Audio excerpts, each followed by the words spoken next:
Welcome, everyone. My name is the Reverend Jude Geiger, Minister for Community Engagement at the Community Church of New York, and I welcome all those present and the many folks that are attending by streaming over YouTube across the country to our Human Rights Day special symposium, Ending Police Violence Around the Globe, the Global Cry. Please join with me now in the beginning with a prayer. Spirit of endurance, God of many names, and one transforming and abundant love, we pause to honor this hour the struggle of justice-seeking people throughout our land and our world. Nearly 60 years since the dream of freedom was voiced so clearly at this nation's capital, we still know poverty, we still know violence, we still know oppression. Help us to learn a new way, to lift up the broken, to care for the sick, to feed the hungry, to build shelter for each of our neighbors, to love boldly. May we break the shackles of privilege that tarnish our souls, all our souls, and harm the bodies of so many. May we remember that in serving others, we are saving ourselves as well, for our collective wholeness is ever bound in the wholeness of each of us. Mother of justice, we hold in our hearts this hour the spirit of democracy, knowing that whenever we silence one voice, our spirit goes quietly with it. May our nation find a way to ensure each has a voice and a vote, that each may earn a living that respects the value of their work. Teach us to extend our hands to help another up so that we may be straight ourselves someday. Open our vision to a dream that honors what is possible and what is right, not what is practical or expedient or convenient. And these broken structures lead to deep, deep harm against particularly Black and brown and trans bodies, our people, our family, our neighbors. Police brutality is a fact. How we as a global people face that fact is what we are here to do again and again today and until we find a new way. We pray for comfort for the families grieving the loss of their sons and daughters, their kids, their cousins, their parents, their teachers. We pray for strength for the many families across our nation who can too easily imagine this in their own neighborhoods, our own neighborhoods. And the grief of others weigh heavily on all our spirits. We mourn that this happens. We lament that this continues to happen. Our nation and our globe should be in sackcloth and ashes for this travesty. God of hope, we ask for spiritual healing as a people. While we know that the grief, the sorrow, and the fear that rests in our hearts may not heal anytime soon, if ever. We mourn with the victims' families whose lives have ever been changed with the loss of their loved ones. Grant us a spirit of resolution to do the work of community building centered in justice and compassion and accountability. Help our nation to move through the impasse of pitting the value of Black lives and brown lives against the greed and rapaciousness of the status quo. Teach us ways not to fall into the false message that freedom means anarchy, that respect for life means fragility. We ceaselessly pray for a time in our world where police violence does not plague our globe, where power and privilege ceases to wage war on the rights of the individual and communities, for a life of meaning and substance. And we commit and recommit to doing the public work to change our practices and policies that lead us relentlessly down this tragic road.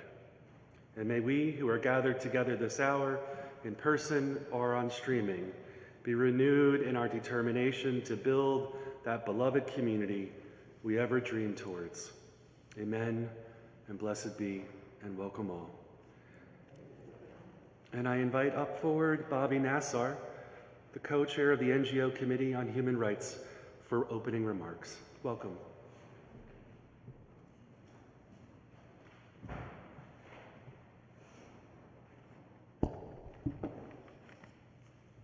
First, I want to thank all of you for what you've done to bring this event together. It's couldn't be a more important event for the Human Rights Day. So I just want to read one quotation from the Universal Declaration of Human Rights. Whereas recognition of the inherent dignity and of the equal and inalienable rights of all members of the human family is the foundation of freedom, justice, and peace in the world. And everything you're doing today is an important reaffirmation of this. I'm very happy to introduce Craig Mokhiber, the director of the New York office of the UN High Commissioner for Human Rights. And I think it's important for us to understand that this particular office, the Office of the High Commissioner for Human Rights, is the embodiment of what civil society, meaning you and I, have been advocating for since the World War II came to an end. And that has to do with making sure that the way we relate to each other shows our respect for each other as human beings. And so now I'm going to, I guess I can introduce Craig? Okay, so I'm now introducing Craig. Okay.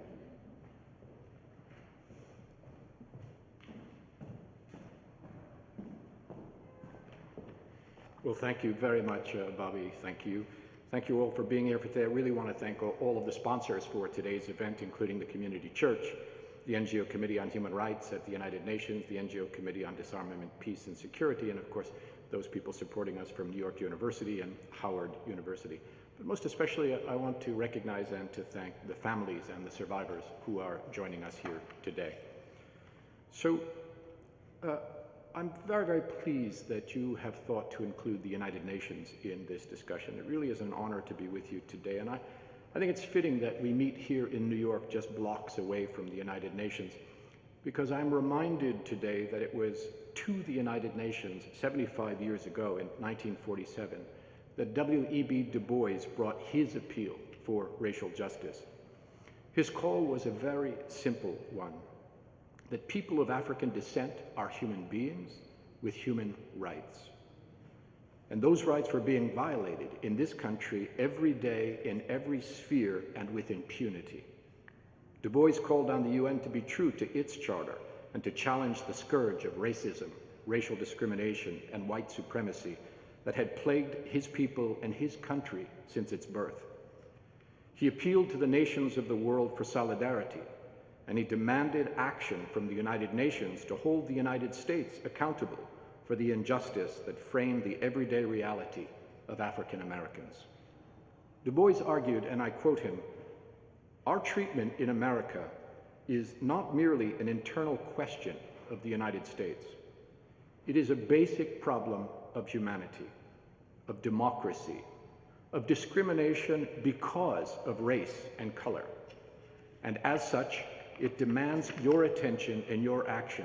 No nation is so great that the world can afford to let it continue to be deliberately unjust, cruel, and unfair to its own citizens," end quote. The efforts of Du Bois to bring the cause of African Americans to the United Nations was opposed at every juncture by the American government, by its diplomats, even by Eleanor Roosevelt, who was the UN Commission on Human Rights chair charged with drafting the Universal Declaration of Human Rights, and even by some senior officials in the United Nations. It was ultimately the head of the UN Human Rights Office, at the time a Canadian director named John Humphreys, who disregarded the callous opposition and stepped forward to arrange access for Du Bois, to meet him, to receive his message, and to express the solidarity of our office and of the world. And 2 decades later, Du Bois would be followed to the United Nations by leaders bringing much the same message. Leaders like Martin Luther King Jr., Malcolm X, and Ralph Abernathy, among others. They would argue that the struggles of the African American people were not merely local civil rights struggles, as they had been labeled in the United States, but rather they were universal human rights struggles, and therefore the core business of the United Nations and of the community of countries around the world. They were central to the Charter of the UN and to the Universal Declaration of Human Rights. In doing so, they began a righteous call to the world for justice that continues to today. But sadly, The struggle that defined their lives' work is yet to be won. Institutionalized structural racism, white supremacy, racial discrimination, racist violence, and yes, racialized police abuse, these have not gone away. Only a few months ago and a few hundred miles away, an avowed white supremacist, heavily armed and fueled by racism and far-right conspiracy theories, shot 13 people in a grocery store in Buffalo, killing 10 of them and injuring 3 others. And no isolated incident was this, but rather the latest horrific thump in a long drumbeat of racist violence, extending back even before the founding of this country to the colonization of these lands. I recalled an earlier time, some 40 years ago, when I myself was living in Buffalo, when another racist murderer, dubbed the .22 caliber killer, terrorized the same community for months, hunting and shooting black men because, in his words, he had to kill black people. 19 men would be attacked before he was finally captured. So much time has passed, and yet so little has changed. Indeed, we meet 2 years today after the cold-blooded murder of George Floyd, who was tortured to death on a busy street in broad daylight and under the glare of mobile phone cameras by police, demonstrating the arrogance of power that has been seeded by long-term impunity.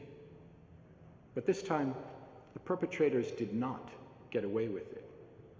George Floyd's cry for help set off a ripple that spread across this country and then grew into a rumble that transcended America's borders and ultimately became a roar that sparked global anti-racism protests and that would shake the corridors of the United Nations itself. The UN's Human Rights Council would take up the case in its meeting in Geneva, Switzerland, in response to the families of George Floyd and others like him who were taken by police violence.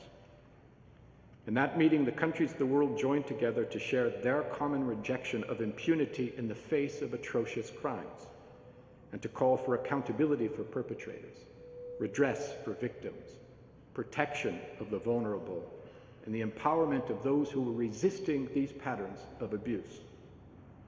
They would mandate our office to inquire into these abuses, to speak to the affected communities, the survivors, and those working to defend the human rights of those most at risk.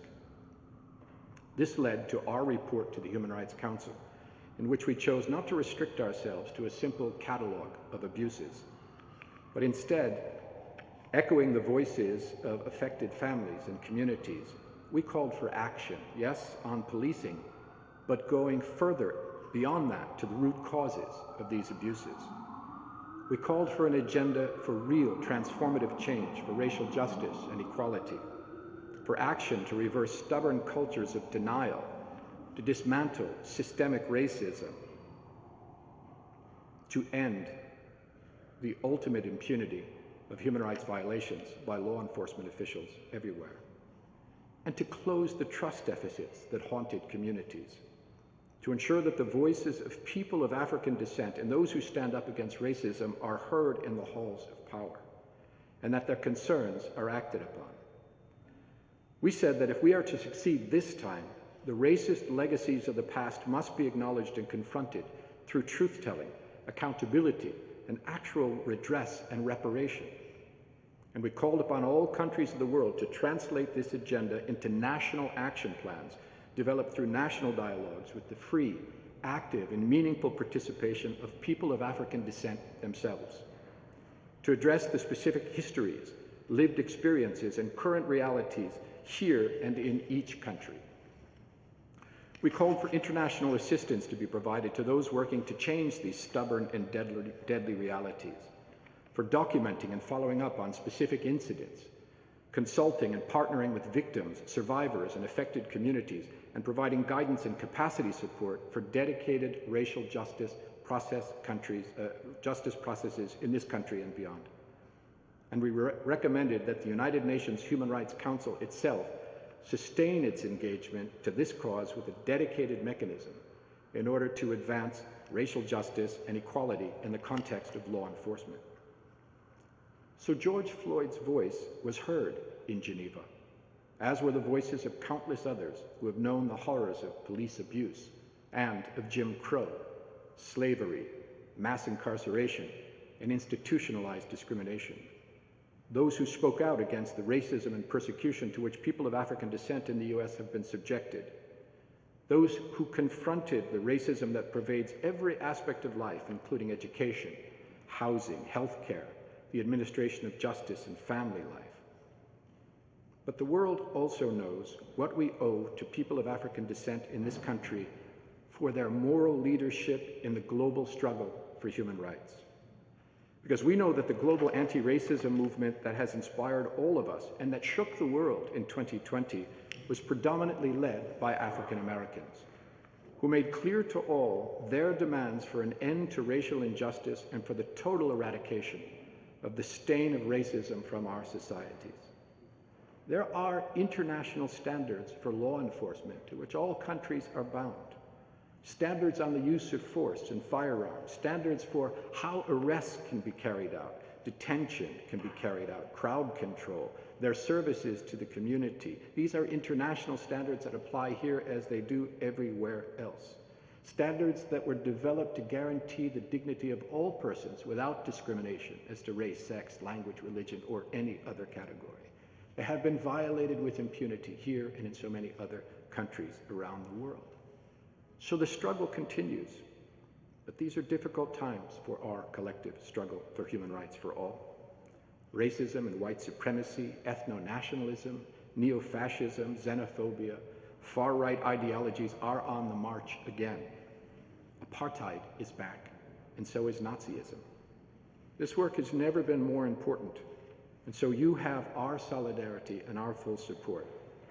Precisely because Black Lives Matter, the long-deferred call to the UN from names like Du Bois and King and Malcolm and Abernathy also matter, as do the voices of the families that are represented here today, with names like Okran and Bell, Diallo and Garner and Floyd.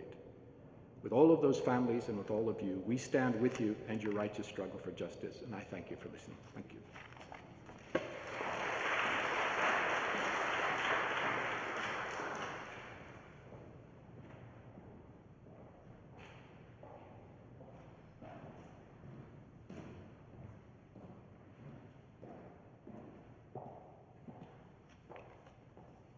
At this time, we would like to introduce Mr. Kirsten John Foy, the President and CEO of the Arc of Justice.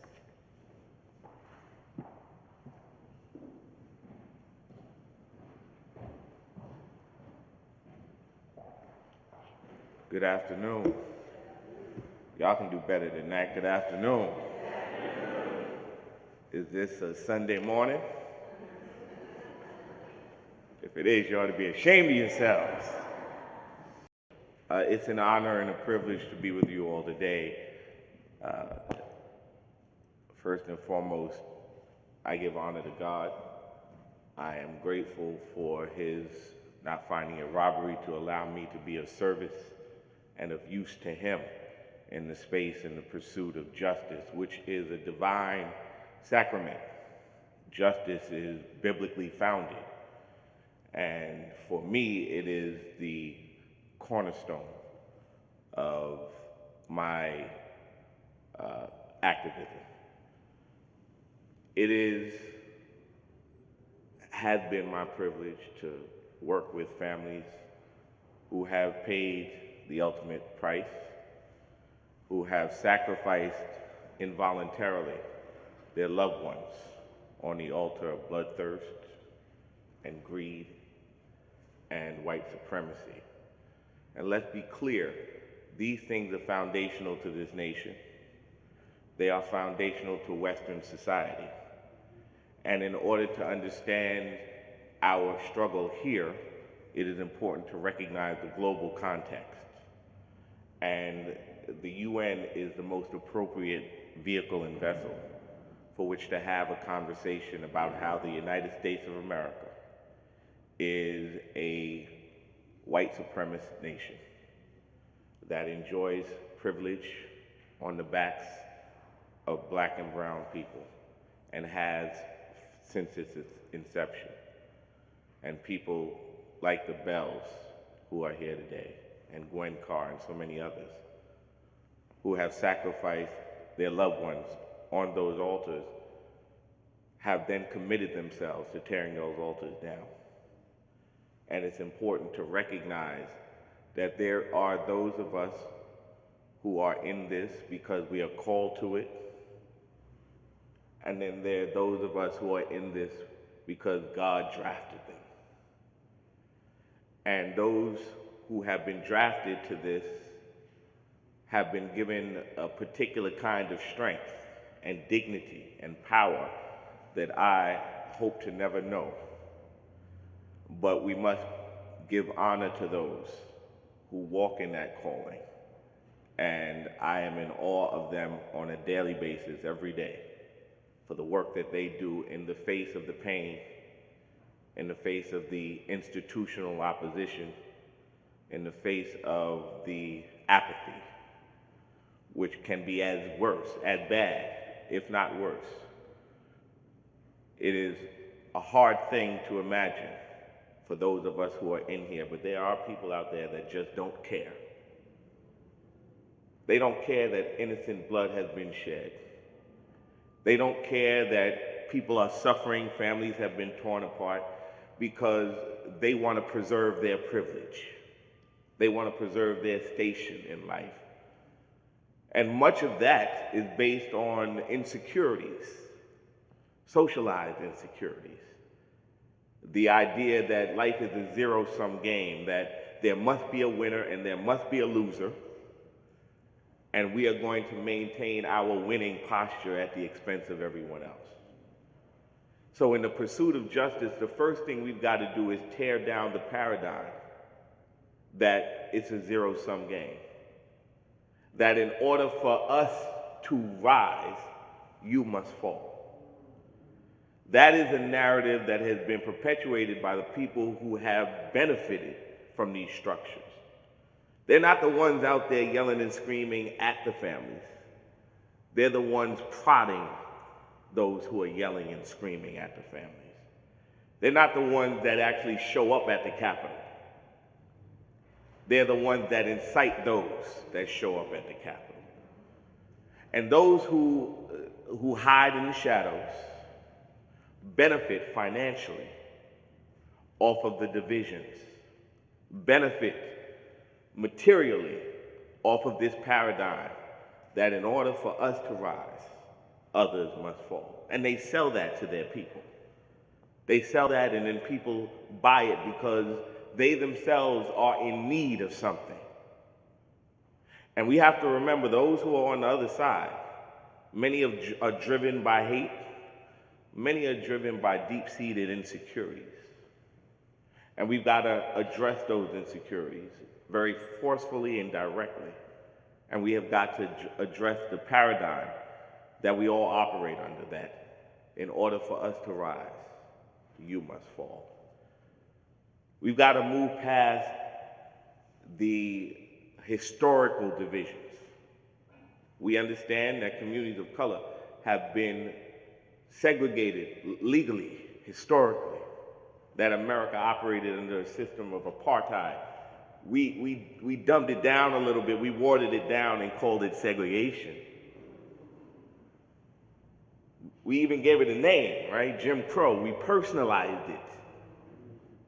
But it was racial apartheid right here in the United States of America. And in many instances, the residue of apartheid still exists. Mass incarceration is the son of Jim Crow. Police brutality has been the instrument of the enforcement of white supremacy and privilege in this nation. The police were born out of the need to control those who are being exploited and forced to live their lives in lack and poverty. And so we must reimagine, re-envision, reconstruct, not just the relationship to police departments and law enforcement, but those very institutions themselves, because their foundation is white supremacy and privilege. The idea that property supersedes humanity, The police are here to protect property, infrastructure. They're here to protect concrete and steel. They're here to protect the haves and what they have from those that have not. We're at the end, the bottom of the totem pole. And so until we are able to reconstruct our system around justice, as opposed to protecting property, as opposed to being a shield against poverty, because that's really what we're talking about. We're talking about protecting people who want to keep others in poverty in order to maintain their station and their status. So until we are able to reconstruct those institutions, until we are able to look past the historical divisions and the paradigms and the narratives that we've all bought into, I have to be honest, I have not always been as moderate. I have not always been as polished. Those that know me are laughing. You know, you grow up a little bit. But that's not to say that the righteous indignation is not still there. It is to say that there are some who have bought into the paradigms, and they have a right to be angry. We have a right to be angry in the face of racism and oppression. But what we should not be doing is allowing that anger to poison our spirits, and equally as bad, to corrupt our strategy. There must be a strategy that's born out of the righteous indignation. It just can't be us running down the street yelling what we yell in the moment of pain and passion. It has to be a strategic approach that is long-lived beyond that moment. We all in the streets when that blood is shed. We're all in the streets when those lights are on and the cameras are flashing. We all ain't gonna never take it no more. This is it. The last time. We're not taking it no more. Until the next time. And that's because there was no strategy born out of that moment of righteous indignation. And it's not that we're not angry. We're just smarter now. We realize that that pain, that anger has to be channeled into something that results in a change, not just an emotional outburst that makes us feel good in that moment, but leaves us hollow at the end of the day. It's like an empty calorie. You eat a donut when you're hungry, and that hits you right in that moment. Then an hour later, you're worse off for the wear. Now you got all that sugar in your system. You got all those calories you got to burn off, and you have not gotten 1 ounce of nutrition. There's nothing born out of that moment. And we've got to progress as a people and as a movement beyond just the righteous indignation in the moment to a strategic long-term approach within a global context of our struggle. So I don't know how much time you wanted me to take. I'm from the Pentecostal tradition, so I could keep going and going like the Energizer Bunny. But at the end of the day, until we deal with the institutions that perpetuate these narratives, we're going to continue to be like hamsters on a wheel, going round and round and round, waiting for the next tragedy to hit. And I just ain't got that much time left.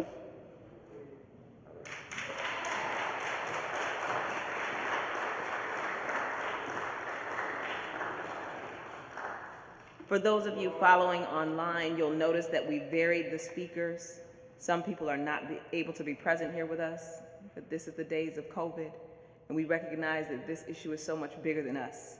So if you're watching us and the names are varying, bear with us. those who were meant to be here are here. With that said, Dr. Delores Jones-Brown is a professor at Howard in the School of Sociology and Criminology. I've had the privilege of being in her class and listening to her talk about her activism and educating us activists on what we can do next. As President John Foy said, it's not just about outcrying in the streets, but it's about strategy. And so I thank her for her counsel and what she will offer you all.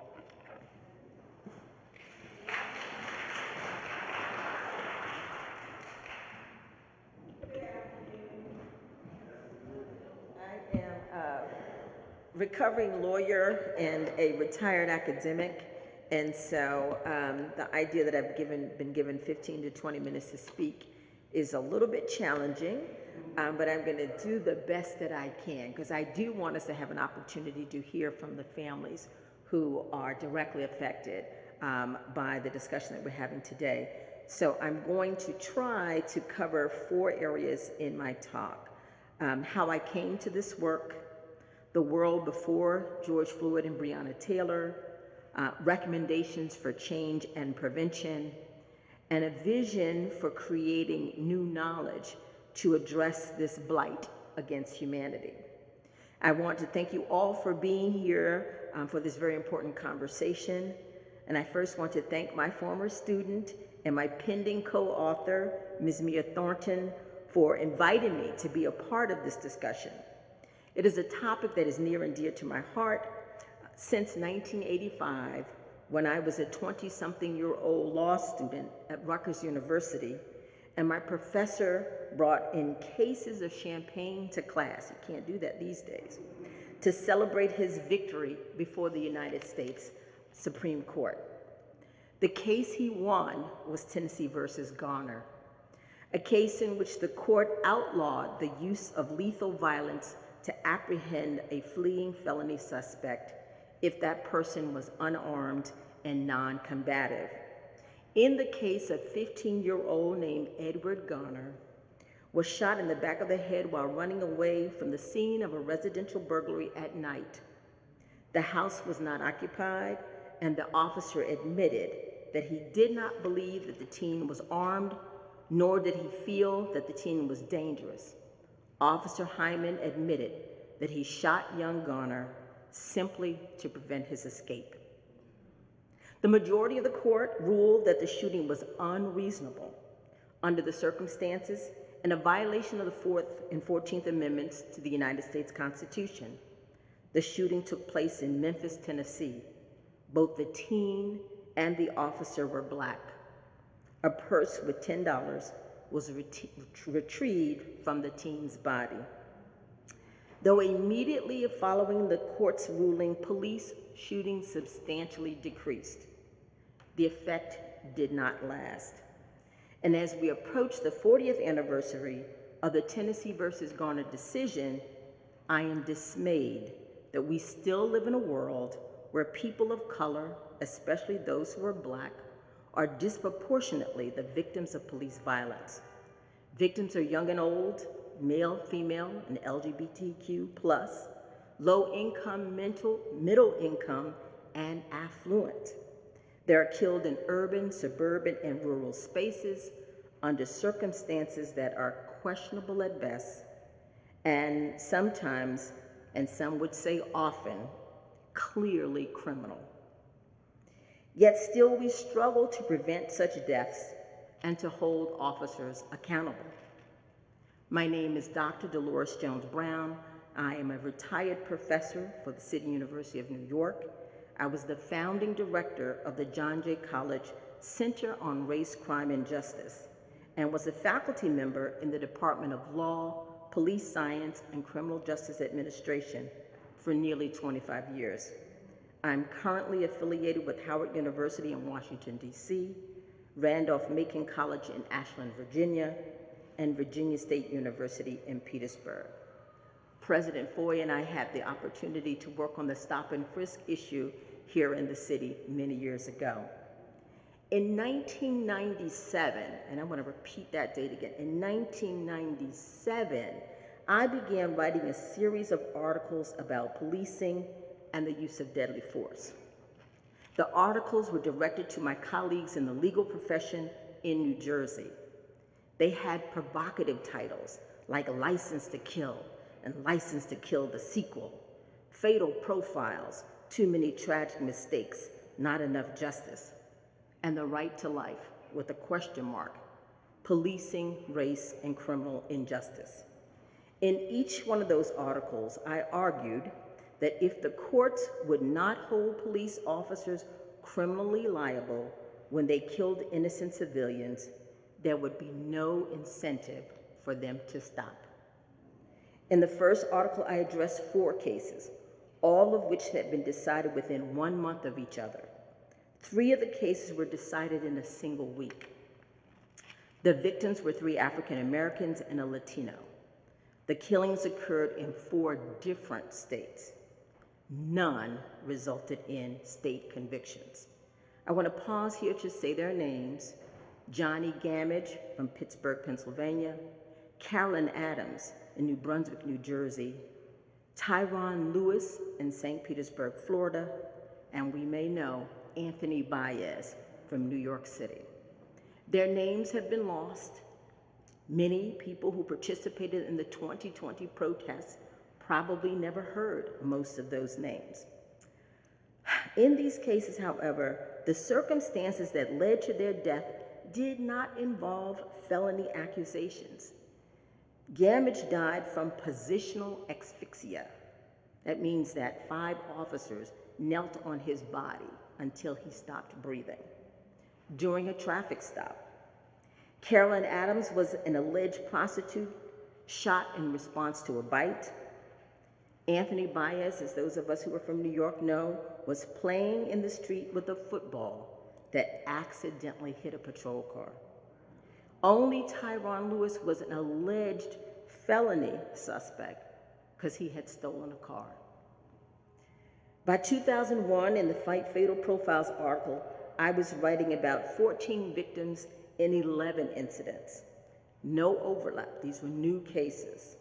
Among them was a Black police officer who was shot by an officer from his academy class and whose father was the highest ranking Black in his department.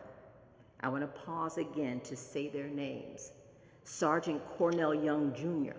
of Providence, Rhode Island, Anthony Dwayne Lee, a Hollywood actor, Prince C. Jones, a Howard University graduate student who was killed in Fairfax, Virginia, Patrick Dorisman, who was killed in New York City, Amadou Diallo, who was killed in the Bronx, Irvin Landrum Jr., we probably never heard of Irvin.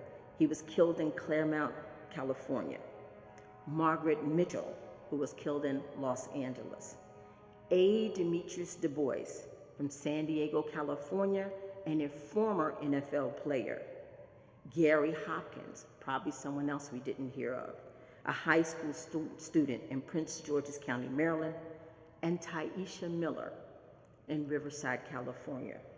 The article also covered 2 non-fatal incidents: the now famous 1998 New Jersey Turnpike shooting of 3 minority young men who were headed to basketball tryouts in the South. They were fired on by 2 New Jersey state troopers, and the horrific sexual abuse of Abner Louima by NYPD officer Justin Volpe. Only the 2 non-fatal incidents resulted in conviction of the officers. A total of 125 bullets were fired during these 11 incidents. By 2009, when I wrote The Right to Life with a question mark for the Human Rights magazine of the American Bar Association, the list of the dead and injured had more than doubled to include well-known names such as Sean Bell and Oscar Grant, but only Grant's death resulted in a conviction of the officer. Despite my meticulous documentation of a growing pattern, I could not convince a reputable, thought to be progressive publishing company that this topic should be the subject of a book. I had wanted to write the book to make the public more aware that perhaps with that knowledge, we could make this stop, make it at least become less frequent, but the opportunity for that book never came to fruition. In student-led research that I conducted at Randolph-Macon College, we found more than 200 children below the age of 18 who were killed in the year before and after the death of Michael Brown. The research started as research that would include the 18-year-olds, but there were so many 18-year-olds and so many underage young people that we concentrated just on those who were under age 18. Most were killed by shooting, but several were killed by other means, including reckless and negligent operation of police vehicles and police officers driving their private cars. In the time that remains, I want to talk briefly about the demands, and I want to repeat that word, demands, that we must make in our efforts to make the killing and dying stop. I would like to start this discussion with 3 quotes from important people. Directly affected people are important, and our young people are particularly important. So the first is from a Black teen in Chicago who was apparently aware that if you criticize the police, certain members of the public will think that you are against them being the police. This young man was 15 years old, and he said, "I don't hate the police. Where I live, I need the police. But if I call, I don't know which officer is going to show up. The one that wants to help me or the one that wants to hurt me." The fact that that young man lives in a space where he is in fear from criminals, but he must also be in fear from the police, is particularly heartrending for me, and I hope it is for you as well. Next, this is one of my favorite quotes from some research that I did in the city of Newark. Rarely do we talk to children about their policing experiences. And what I loved about this project, it was part of the consent decree that the Newark Police Department engaged in with the Department of Justice. What I loved about this project is I got to talk to those, not just in high school, not just in middle school, but also in elementary school. So this was a young lady, when I asked her what she would say to the police if she had an opportunity to talk to them about improving policing in her neighborhood. And she said, "Be mean in a nice way." And when she said that, I didn't quite know what she meant, so I asked a follow-up question, and she was about 3rd grade, so I wasn't sure she was going to be able to answer, but I said, "What do you mean by that?" She was very clear. She said, "Don't make the angry face and don't talk loud." This last quote comes from the Attorney General, or former Attorney General of New Jersey. And I think it's really, really important that we have a law enforcement officer talking about law enforcement officers. So the AG said this: "Today, we end the practice of protecting the few to the detriment of the many. We recommit ourselves to building a culture of transparency and accountability in law enforcement." I thought the AG was particularly brave to make this statement at a time when we were at the crossroads. The 2020 protests were going on. People were developing into camps, the pro and anti-police camps. But the statement was made. And the statement was made in reference to a practice that the AG was about to begin. And that was the release of the names of police officers who had been disciplined for more than 5 days over a 20-year period. And there were 400 cases for which the names of police officers were being released. So clearly there was some resistance from many police unions. So while the Attorney General's pronouncement was a good start, we must recognize that the problem of police violence is both individual and systemic. Major cities, New York being one of them, spend billions, and that's billions with a B, of dollars on policing, while their housing, their education, their mental health, child welfare, and employment systems are underfunded. So for those who didn't understand the defund the police movement, thought it was too controversial, you can look at what your city spends on policing and how little it spends on those other areas. One source notes that 1.6 million students attend a school that employs a law enforcement officer but has no counselors. According to a 2014 report, 24% of elementary schools and 42% of high schools have armed police officers. When these statistics are combined with the current practice of employing military personnel as police trainers, the risk of civilians, young and old, experiencing police violence becomes far more likely. One step towards curtailing police violence is to prohibit such training. Why should military personnel be training domestic police? Isn't their goal very different? So we want to curtail that practice except in limited specialized units. Because Black people are disproportionately the recipients of police violence, I want to take the time to plug this book, Why the Police Should Be Trained by Black People. I want everyone to go on Amazon and buy it, or go to Routledge, because it's published by Routledge. In it, we advocate for police help without causing harm to the communities that they are supposed to be helping. And I'm going to repeat that. In the book, we advocate for police help without causing harm to the communities they are supposed to be helping. I have been recently giving a talk called Justice at the Crossroads, the quest for humane policing in the 21st century.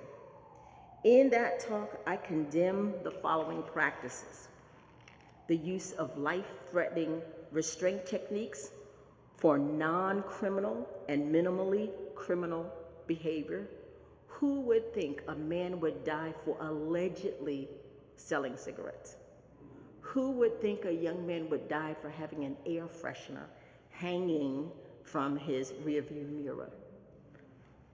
It is at the point of almost absurdity to think that in the modern day, in a democratic society, young people die under those circumstances.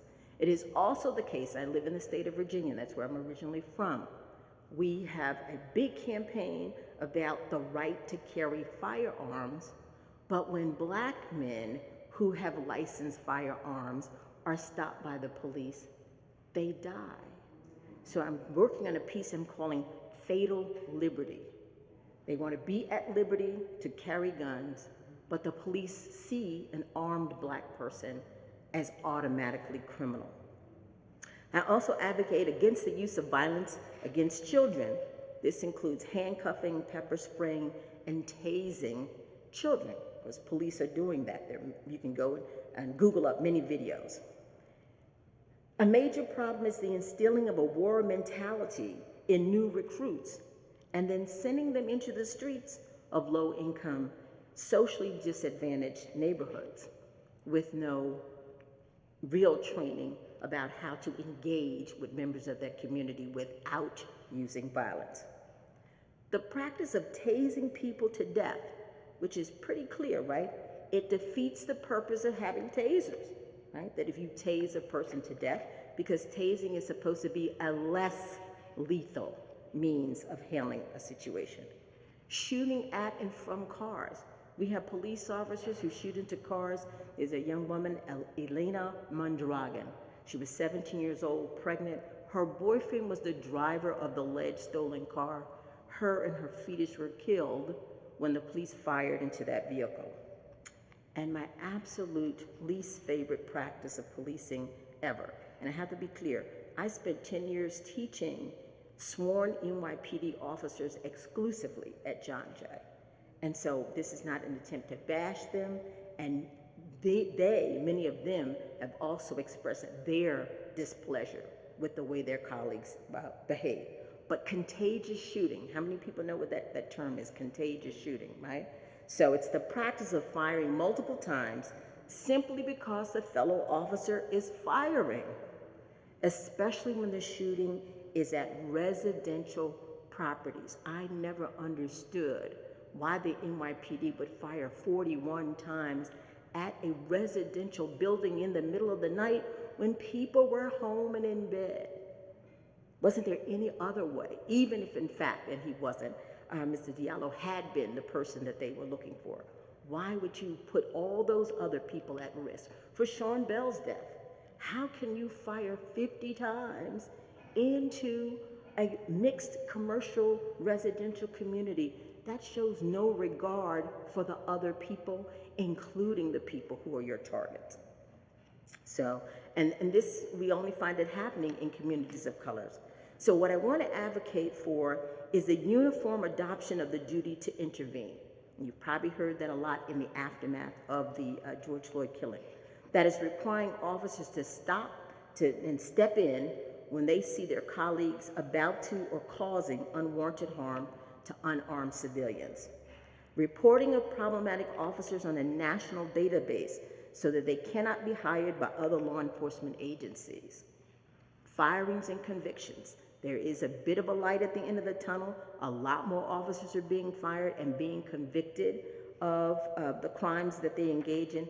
I never thought Amber Geiger, as much as she was blonde and crying, would be convicted of killing, his name's escaping me right now, but because she was blonde and she was pretty and she cried a lot. I thought that the jury would be sympathetic to her, but they in fact convicted her. Because how do you mistake your apartment for someone else's apartment, and then you shoot a man holding a bowl of ice cream? So denial of promotion to officers who are involved in seriously violent incidents with nonviolent civilians. I think insult to injury is the fact that many of the officers who are involved in these incidents that don't get fired, later on get promoted. And so if you're a member of that community, how does that make you feel that the person who killed your loved one has now been promoted, as if to say, good job, okay? Time does not permit a full vetting of the harms caused through police violence or the myriad of recommendations that can legitimately be pursued to prevent such violence in the future. Many of the policies and practices that I have listed already exist in some police departments. They should be required by all. In closing, I would like to say to the families that 2020 was a watershed moment. Through your loss and continuous efforts in the memories of your loved ones, the world was finally able to recognize how policing has gone so terribly wrong. I would like to share with you my vision that we can form a think tank and an independent research community led by researchers of color to expose and unravel the patterns of police violence that continue to steal the lives of those we hold dear. White male academics have been the primary policing researchers. It is time that those of us who continue to be disproportionately directly impacted by police violence take charge of the means and methods to make it stop.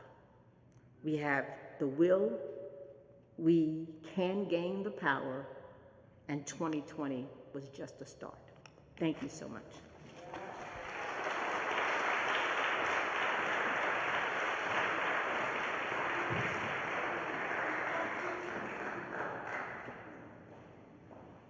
For those of you online, I know you have been waiting to hear from families. We thank God for the experts and what they are chosen to do, but there are some who are chosen in ways they had not planned for. And so before I start calling up family members who will share their stories, I want you guys to first remember that each one of these headlines represents a heartbreak. These are real stories. These are real families. And as we approach the holidays, there will be chairs absent at tables. I want to encourage all of my peers and my generation to don't get too comfortable in the COVID reality that allows us to sit online and plug into other people's pain. Social action requires us to be in the community. It requires us to raise our voices. It requires us to know these families and to advocate for the change that they so desire. With that said, I want to make sure that we honor them. I want to honor Ms. Gwen Carr as she approaches the panel. She lost her son, Eric Gardner. I want to honor Pamela Brooks as she approaches the panel. and the loss of Amir. I want to honor Marion Hopkins and her son, Gary. I want to honor Melody Cooper and the reality of the loss of her son, Kwamina. I want to honor Dr. Sharita McGee and the reality of the loss of her cousin, George Floyd. And then I am going to honor two members of a family, but one I will ask to speak alone because I think sometimes the voices of men are lost. I want to honor Valerie Bell as she approaches to speak about her son, Sean. And after this panel concludes, I want you guys to pay special attention to the voice of a father. Media sometimes takes that away from them, and today we restore it. With that said, I want to open up the panel for mothers that will share their stories in succession of their losses. And so I ask Ms. Marion Hopkins to speak first.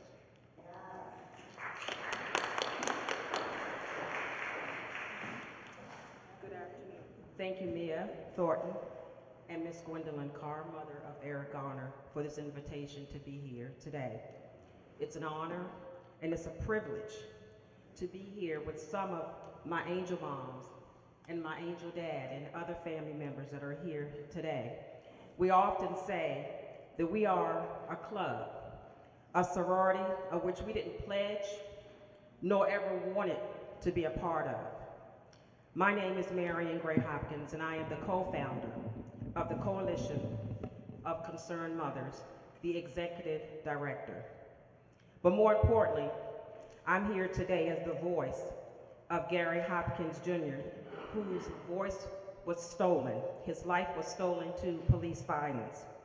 Gary Hopkins Jr., whom we affectionately called LG for little Gary, was born on June 5th, 1980, to myself and my late husband, Gary Hopkins Sr. He was the youngest of four. He was a very chubby child. Gary was smart. Gary was talented, the comedian of the family. He was fun-loving, caring, and was very free-spirited. He had such a great sense of humor and was always playing practical jokes on friends and family. He was a mommy-daddy's boy. He was loved by all. He was voted high school king his senior year.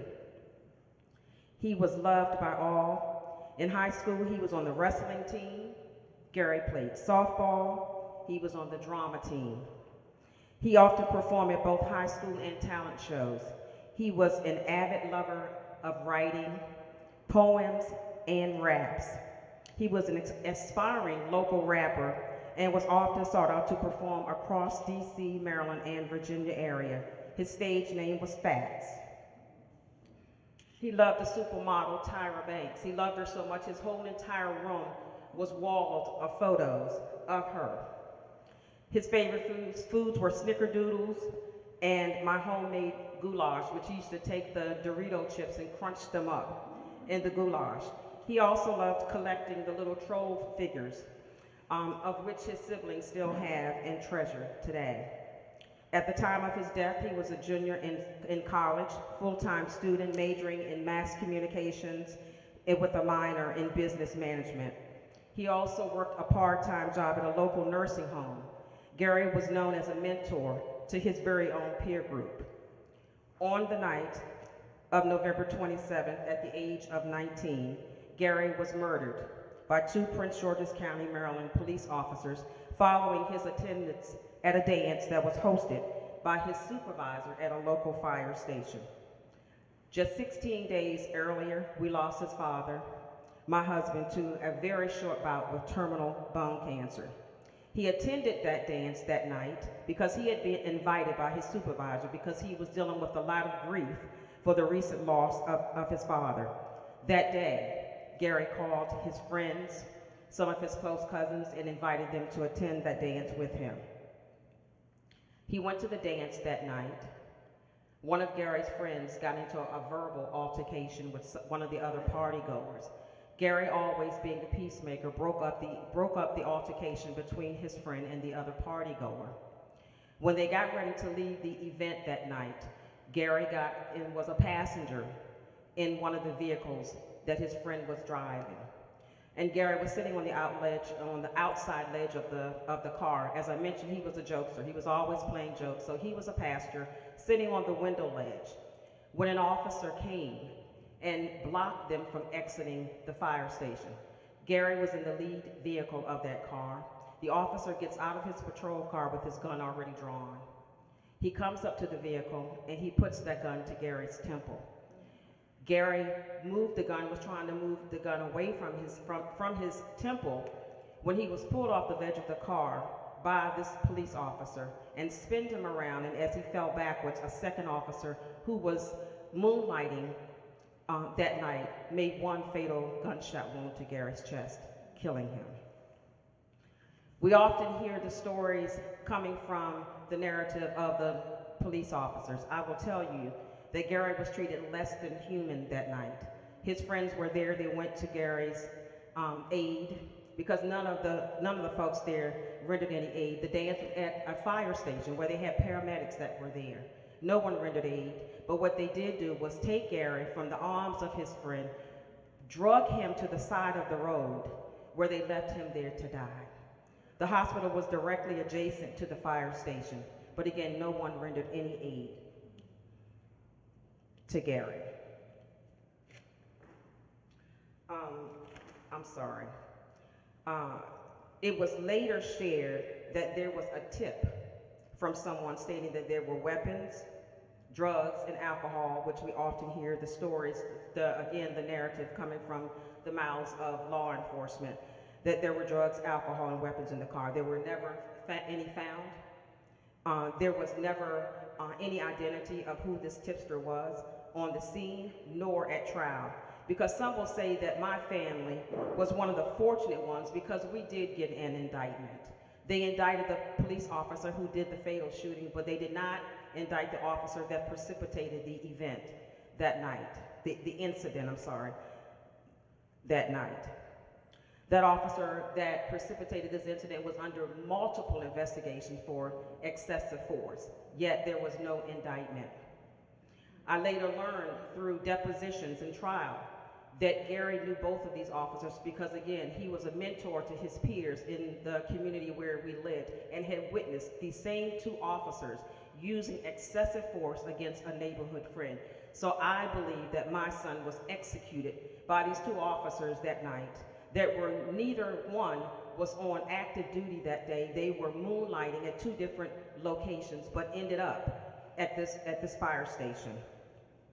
So we went to trial, and after 7 full days of a bench trial, the judge acquitted the officer on all charges.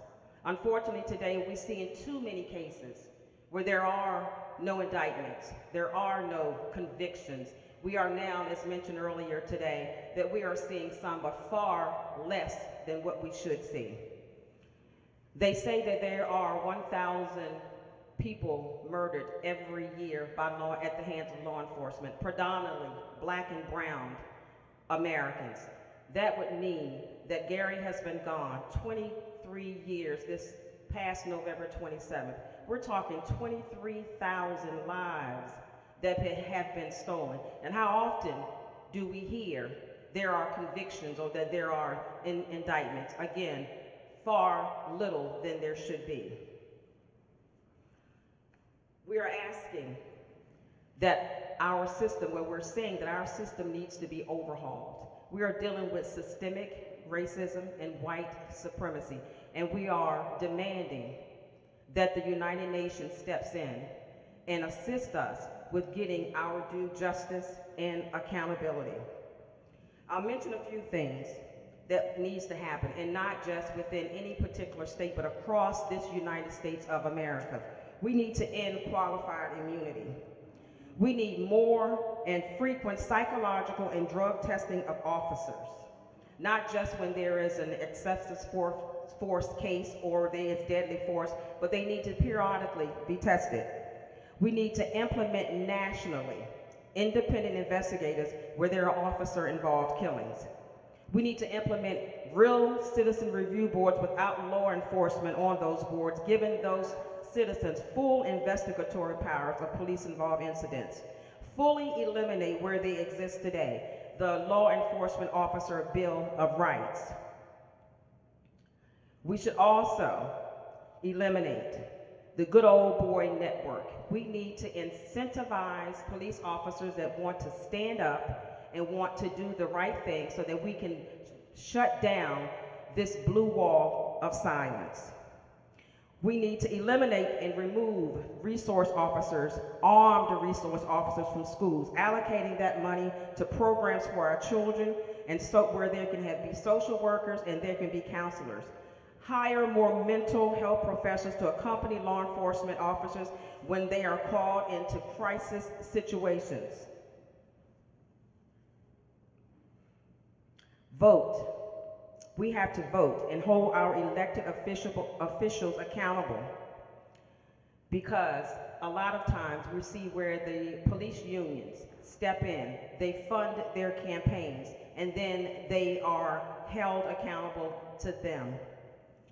I would like to end by sharing that my son's, one of his final college essays was, "It takes a village." My biggest ask is that each of us leave here today being a part of the village. We can all contribute in some way to change things. Otherwise, sitting silent and doing nothing at all means that we are consent to the status quo. Thank you.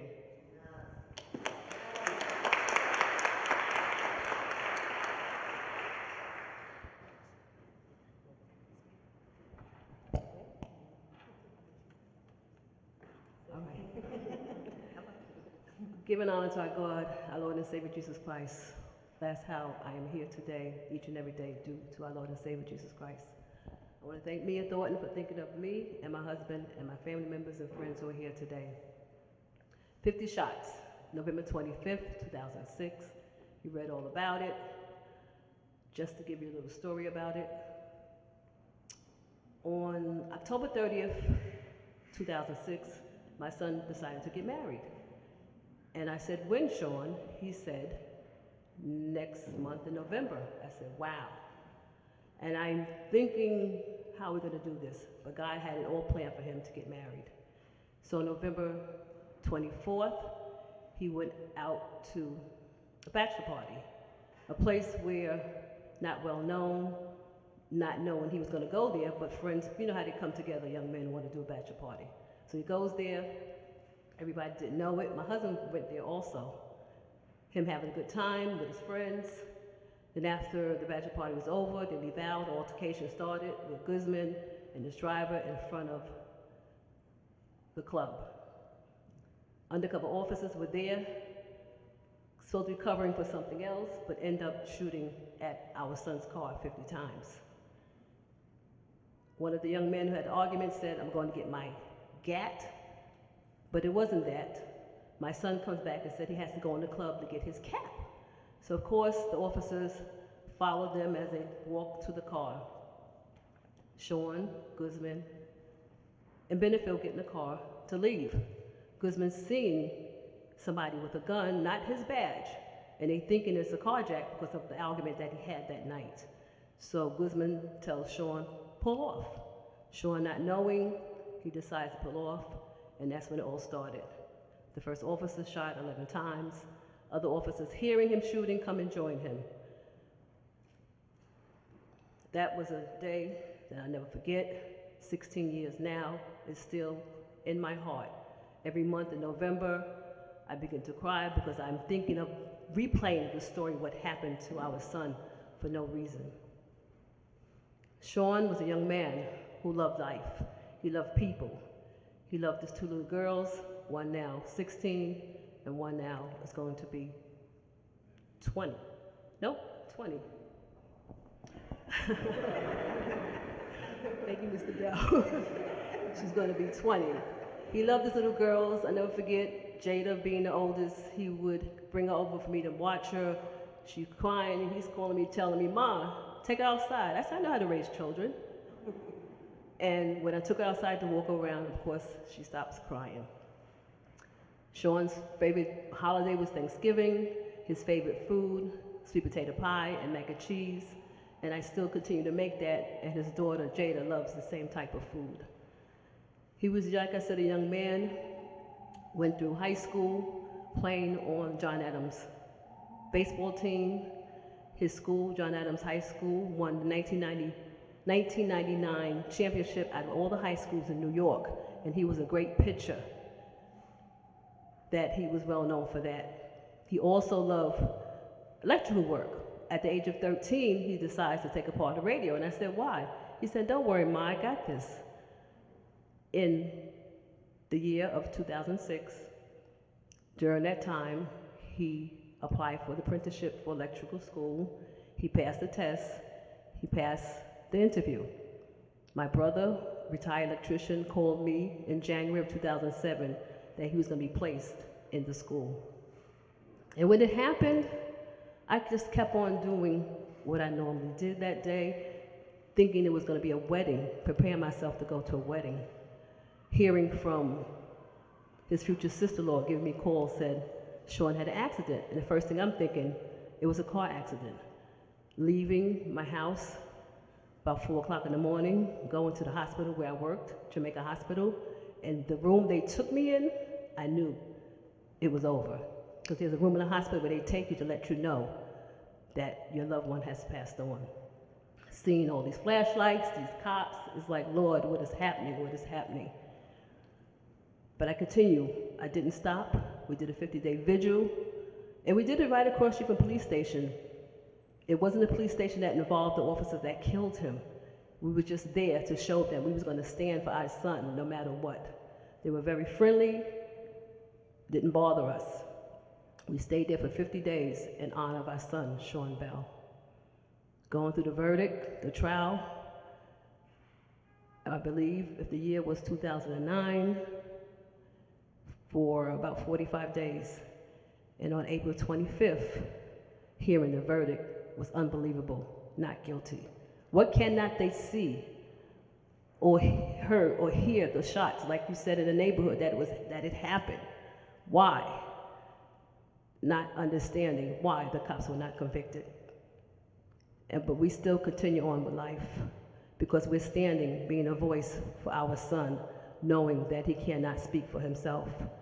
And even though 50 shots were fired, we did not know that only 4 shots hit his body during the trial. That's how we found out. And those 4 shots was fatal to his body. And like I never forget, the late Archbishop Williams said, our son was a sacrificial lamb. And when that happens, you're going to stand for that sacrificial lamb to be the voice for him. I just like to read something from this book that I wrote. Like I said, I went straight back to work in January 2007. I couldn't keep still because I had to keep my mind from going crazy. And this book, Just 23, I'm not plugging it, but I know you heard about it before, just in case. Just 23 was a book that was a healing for me. Healing takes time. It doesn't happen overnight. I'm still healing, but I sat down at my desk with my goddaughter. When I spoke, she wrote everything down. She wrote everything down for me. I just want to read this about Sean.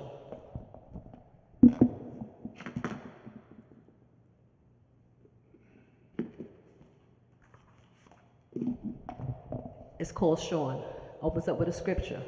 For I know the thoughts and plans that I have for you, says the Lord. Thoughts and plans for welfare and peace, and not for evil, to give you hope in your final outcome. Jeremiah 29:11. I let it out in a long, deep sigh. Why? These 3 letters have paraded through my mind for seemingly endless years, like an inconsolable child screeching at the very peak of her voice. I too screech. Why, Sean? In the form of a man with the spirit of a dove, having the heart of a lion, being blessed with eyes of an eagle and favored with the covering of love. This picture of an unspoken contentment was my son Sean. Beautiful in features, he was very kind to the eye, with morals deeply seated from the proper teachers.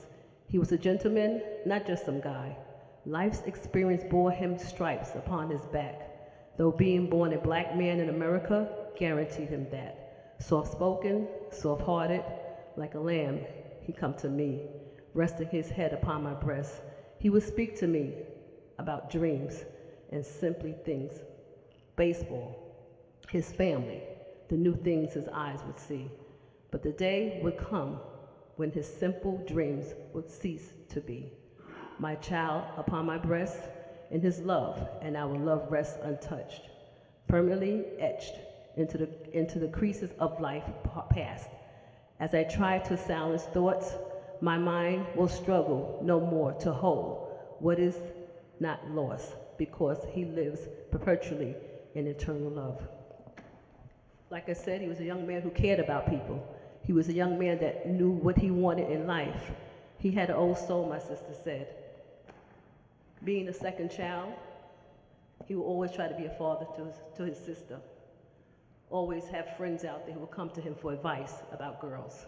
Everybody loved him. I never forget when I went to school for parent-teacher conference, the first thing the teachers would say, "Your son is handsome." I said, "I'm here to see how his progress is in school." But I was appreciative for what they said about him. And to just say, even though this is a week of human rights, when do we as a people are equal? Even though it says that everyone is equal, no, we're not equal. Why, I do not know. God created us all, not to be the same, but to be somebody in the love of other people. I thought about, in your mind, you would think, or you have a choice of good or bad. In your heart, you will have a choice of love or hate. And many police officers I see, maybe they're thinking the wrong way, not for everyone. And as Marion said, there needs to be a change. We need to come together to unite, not only be out there for when it happens, but continue to have a change, not to have a voice and being upset about what happens. Don't stop there. Continue to be together, to come as one. It's been many, many years has this going on. 16 years for Sean, as Marion said, 23 years for her son, and many, many more has happened before those years of our loved lost ones. And I believe in order for us to get justice, they have to stop shooting us when we wear pants low. They have to stop shooting us because of the color of our skin. They have to stop shooting us because they think we have a gun. No, there was no gun in my son's car. At the time, they were looking for a fourth man, looking for a gun. They could not find it. They harassed a lot of people. 5 officers were involved. None of them were convicted. Only one lost his job, but he still has a job now. But I pray that I know that we all have a conscience. That's why I come out to speak about our son Sean Bell, so they could hear this, see this, and one day there will be justice. We know not on earth, but in heaven. Thank you so much.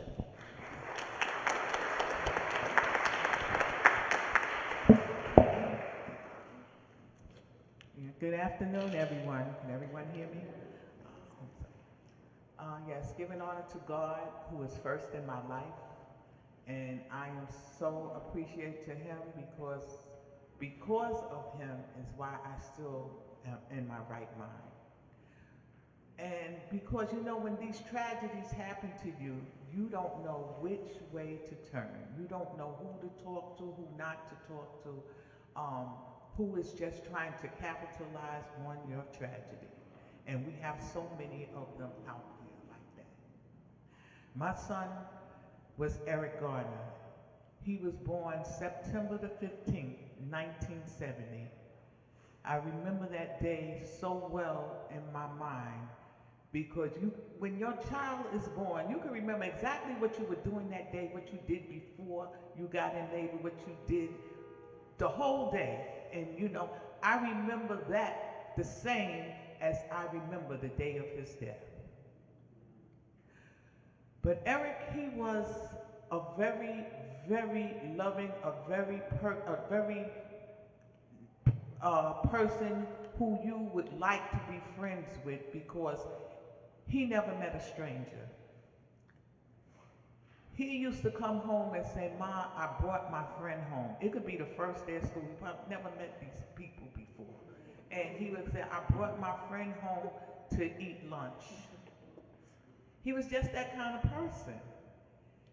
But he was also the type of person that if you wronged him, he was very hurt. And he let you know that he was very hurt that you wronged him because he thought you was his friend. And I used to say to him, Eric, everybody is not your friend. And went, yeah, Mom, but we used to be together in school and then this, and whatever it was that upset him, he would let it be known. He was my firstborn. He was spoiled as a child because my mother, my father, his aunts, and everybody just adored him. And coming up, he loved school. He loved just everything about being out in the outdoors. He wanted to be the boss of his sister because he always thought that he could be the father figure. They lost their father at a very young age. Eric was only 5, his brother was 4, and Leisha was 4 months when they lost their father. So he would tell them that he was the man of the house now. At 5 years old, he became the man of the house. And as they grew older, and I remember an incident where my daughter was talking on the phone. She was about, I guess, 6th grade, and he was in high school. And he hung up the phone on somebody who she was talking to, and she yelled out to me, Ma, Eric hung up the phone on my friend. And I says, Eric, why did you hang up the phone on her friend? He said, Ma, that was a boy she was talking to. So she says, but it was my classmate. I was getting the homework from him. He replied, you should have got the homework while you was in school. So anyway, she kept yelling and fussing at him, and he says, Ma, just tell her she cannot be talking to boys. She's still seeing the pediatric doctor. She cannot talk to boys. And they used to be so fun, the things they used to say to each other. I just used to sit back and I would laugh, at the time. And even at Christmas time, that was Eric's his favorite holiday. He would always wait for who was ever coming to our house for dinner, or if we were going out for dinner. And one particular Christmas, I remember Eric saying, I bought them, at the time, remember this going back a ways, Big Wheel was the big thing back then, right? So I went out and bought him and his brother like a state-of-the-art big wheel. It was called a Flint cycle. It was made just like the Flint mobile, right? So I says, I'm gonna get these because I know they're gonna be really, really happy with these, So on Christmas morning, they get up, they run in the living room to see what they have. Look up under the tree, they see the big wheels. My younger son, oh baby, look what we got. Eric said, oh wow, now I know we rich. So my younger son says to him, I knew it all the time, stupid. I says, how are we rich? We live in public housing. And they said, well, my friends say we rich. I get $1 every day to go to school. Some of my friends don't get any money. And so I have to share it with them. See, my kids, I was always about telling them how to share. When someone didn't have, if you could share with them, because you would want the same thing to happen to you. So as they grew up, I grew up as a tight-knit family with my sons and daughter. Even though Eric was grown and had a family, I was still his confidant. I was still the one that he would come to if there was a problem. And he would still listen to me. Like, I'm not saying it because he was my son, but I never had to, I had to yell at him a lot, but he never really yelled back. He never took, got huffy. You know how some kids, they get huffy with their parents. He didn't. And even when he started to grow real tall and I'm yelling at him, I tell him, sit down so I can look in your eyes as I'm talking to you. And he would do it.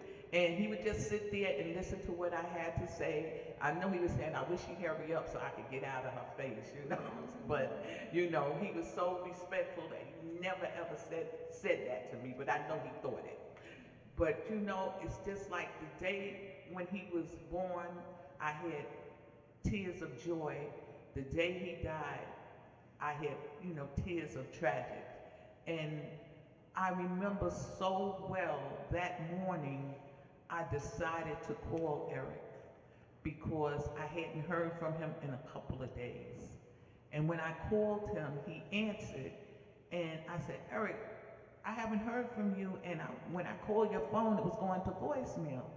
He says, oh, Ma, don't you remember I told you I was going to Virginia? He was going down there with his wife family for a family reunion. And I says, oh, I said, I had forgotten about that. He said, so we cut our phones off. He said, I knew you knew I was down there. I says, okay. So we chit-chatted for a little while. And then I said, don't forget, our family reunion is Saturday at Prospect Park. He said, Ma, I didn't forget. He says, what would you like for me to bring? I said, just bring soda and water. We got everything else.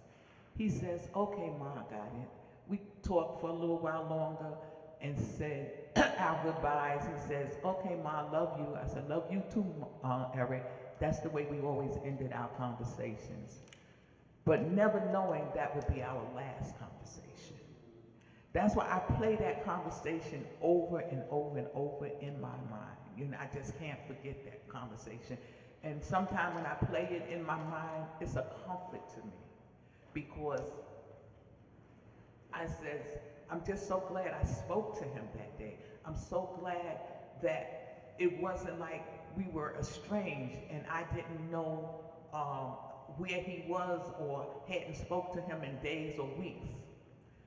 But that fatal day, I was at work. I was working for the New York City Transit Authority. Went to work on my first trip, I was operating a train from Coney Island to Astoria. So you know at that point we can't have our phones on when we're at work. When I finished that part of my trip, I got off the train, it was summertime, so I usually sit on the platform, open up my phone and see who's been calling me or make a few phone calls because I would have like a 35-minute break. Well, when I answered the phone that day, when I turned it on, the phone was ringing. And the first person to talk to me told me that they heard that Eric had some kind of confrontation with the police. They don't know what it was. They just got a phone call. So I hung up the phone and then I was about to call my husband and another phone call came through. The person who I talked to that time had the same exact information. Nobody knew anything, you know, what actually had happened. So this made me very anxious. I said, let me go home and find out what happened to my child. But then I said, well, it would be better for me to go back to Coney Island because I'll be closer to home. So I called my husband and told him to meet me there. Make a long story short, he did meet me there. I booked off from work, went downstairs. I started asking my husband, had he heard anything from Eric? I heard about something happened with the police with him. He tells me, no, we're going to get home. We're going to find out what happened. But all the time he already knew, but he was just trying to get me in the car and get me home. But as we going down the stairs and the phone is still ringing, but I'm not answering it because I'm trying to get to the car and get home. So I start talking to my husband and say, well, we got to find out right now what happened to Eric. And so he had to just break down and tell me that Eric was no longer with us. And at that point, I think I actually lost my mind because I started screaming. I was trying to kick the windshield out. He had put the child lock on the car so I couldn't get out the door because we was about to enter the highway. But it just felt like that if I could get out that car, I could run to Staten Island faster than that car could get me there, which we know that's not true, but that's the way my adrenaline was running. And getting back there and finding out that my son was no longer with us, And at the time, it didn't matter how he died. It just mattered that he was no longer there with me. It was later on that I found out that the police choked him to death and that we had a video. And I'm so grateful for that young man who had the nerve to stand up there and finish the video, even though they was telling him to get out the way, telling him to move, but he stood there. And that's why we got to where we got to, because they had already concocted another story that Eric died because he was fussing with the police and had a heart attack. That was the first story that they had out. And thank God that we found out that the story was so much different. And you know, that day I could not rest. And the news people kept knocking on the door. And I said, don't let anybody in. I don't want to talk to anybody. My family, everybody was there. And then my brother-in-law said, well, Gwen, I think we should talk to at least one news person. So I said, if you don't want to, you go ahead and talk to him. But it turned out that that was the right person to talk to. It was the Daily News, and they had the exclusive. They was the one that knew about the video. They was the ones who put it in the paper the next day. They was the one that got it going viral. So I thank God, I thank that young man.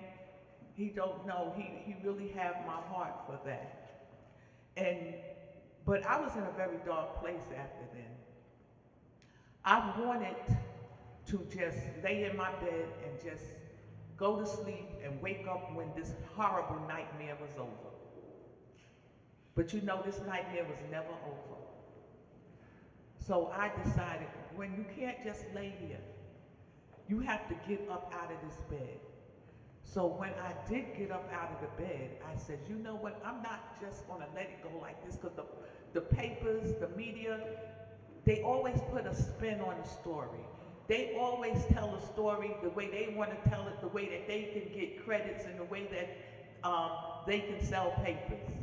So I said, no, I'm going to get up and I'm going to tell my son's story the way it really is.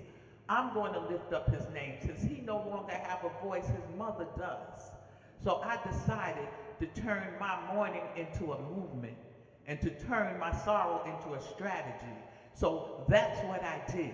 I got up and I started speaking to lawmakers. I started finding out who my council people was, who had something to bring to the table for me, who I can use to try to get justice for my son, because so many people have failed me. The DOJ failed me after 5 years. There was no indictment. And they said, we're not going any further. But you know what I told them? You're not going any further, but I am. And with me keep on pushing with different organizations and different people being on my side, we got the law change. We got the Eric Garner anti-chokehold bill passed. We got the right to know, and we know many of New Yorkers here. We went to Albany, me, Miss Bell, even Josh, we all went to Albany, and we brought makeshift coffins there because we was demanding to see Governor Cuomo so that we could get an executive order for a special prosecutor.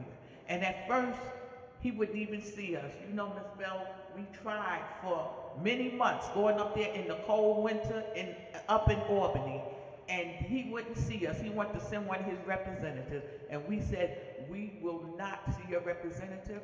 We will talk with you. We put the makeshift coffins out there in front of his office. Then he decided to see us.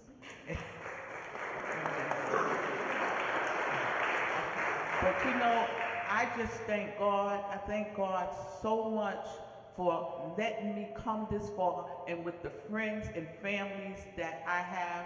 And I thank you, Reverend Kirsten for being by my side all the time, and for my mother's being by my side all the time, and my friends.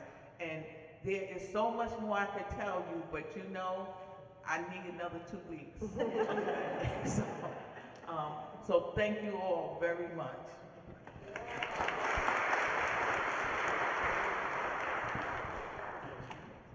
Hello everyone, my name is Pamela Brooks. I'm the mother of Amir Damani Brooks. Amir was a charming, lovable young man. He loved to ride skateboards, he loved to box, he loved baseball, and his biggest thing, he was a good drummer. He played in many bands throughout the Washington, D.C. area, and he was self-taught on all this stuff. So he was a special little guy, and he was a charmer. First of all, he was a charmer, and very handsome, I might add. He, for a long time, Amir was very short. My mom is tall, and my dad is short. They was together a long time, so my mother said, "When are these kids gonna take after your dad?" And Amir was very short for a long time. I was like, not one of mine.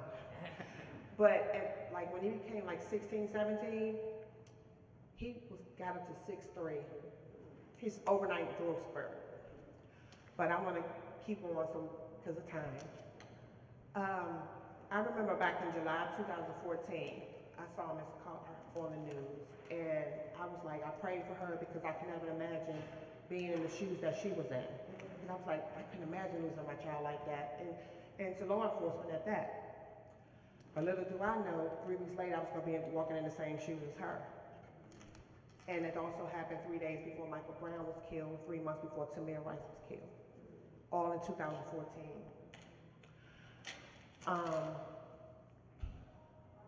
The imminent death of my son, the imminent occurrence was on August the 4th, 2014. I was driving when received a call from my daughter.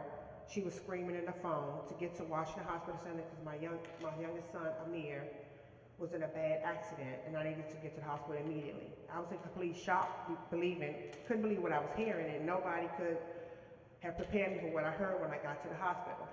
They said, "Ms. Brooks, your son was in a very bad accident, and it doesn't look good." My baby was hurting, and an array of thoughts flooded my mind. How could my son be in surgery fighting for his life when he was so full of life a few hours ago? Why would doctor tell me my son's heart had stopped at the scene? How could my son have bled out so bad he received 50 pints of blood when he got to the hospital? How could it be that my baby boy may not survive? The doctors told me there was nothing else they could do for my son, but he was on life support for 2 days. He was fighting, he was trying to hold on, and I was praying that he could. I told the doctors I could not take my son off life support. If he was to go, it would be in God's hands, not in mine. That was the worst day of my life. Numbness and disbelief settled in. I couldn't comprehend the overwhelming news. There's no way to prepare the emotional trauma, nor the change in life that follows the loss of your child. I remember crying out to God, asking him, why was this happening to us? I asked myself time and time again, why God allowed this tragedy to happen. There were thousands of people praying for my son, for his recovery, and yet he did not survive.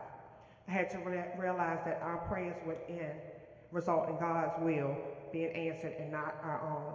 Amir's life on this earth ended on August 6, 2014. But little did I know at the time, it was at the hands of law enforcement. I just thought my son was in a dirt bike crash.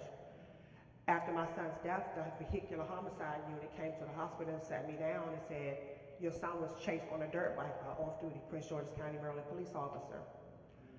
They suspected my son of being involved in a robbery which happened 8 weeks prior to this chase. During the chase, the dispatch called this dirt bike in, stolen dirt bike in, and they gave a description of it. The police officer gave a description of the bike, and the dispatch told them that was the bike they were looking for to fall back. He continued to chase my son on the median of the highway, going towards incoming traffic. 1 mile out of Maryland, another mile into DC. The cop crossed jurisdiction. And keep in mind, he was off duty.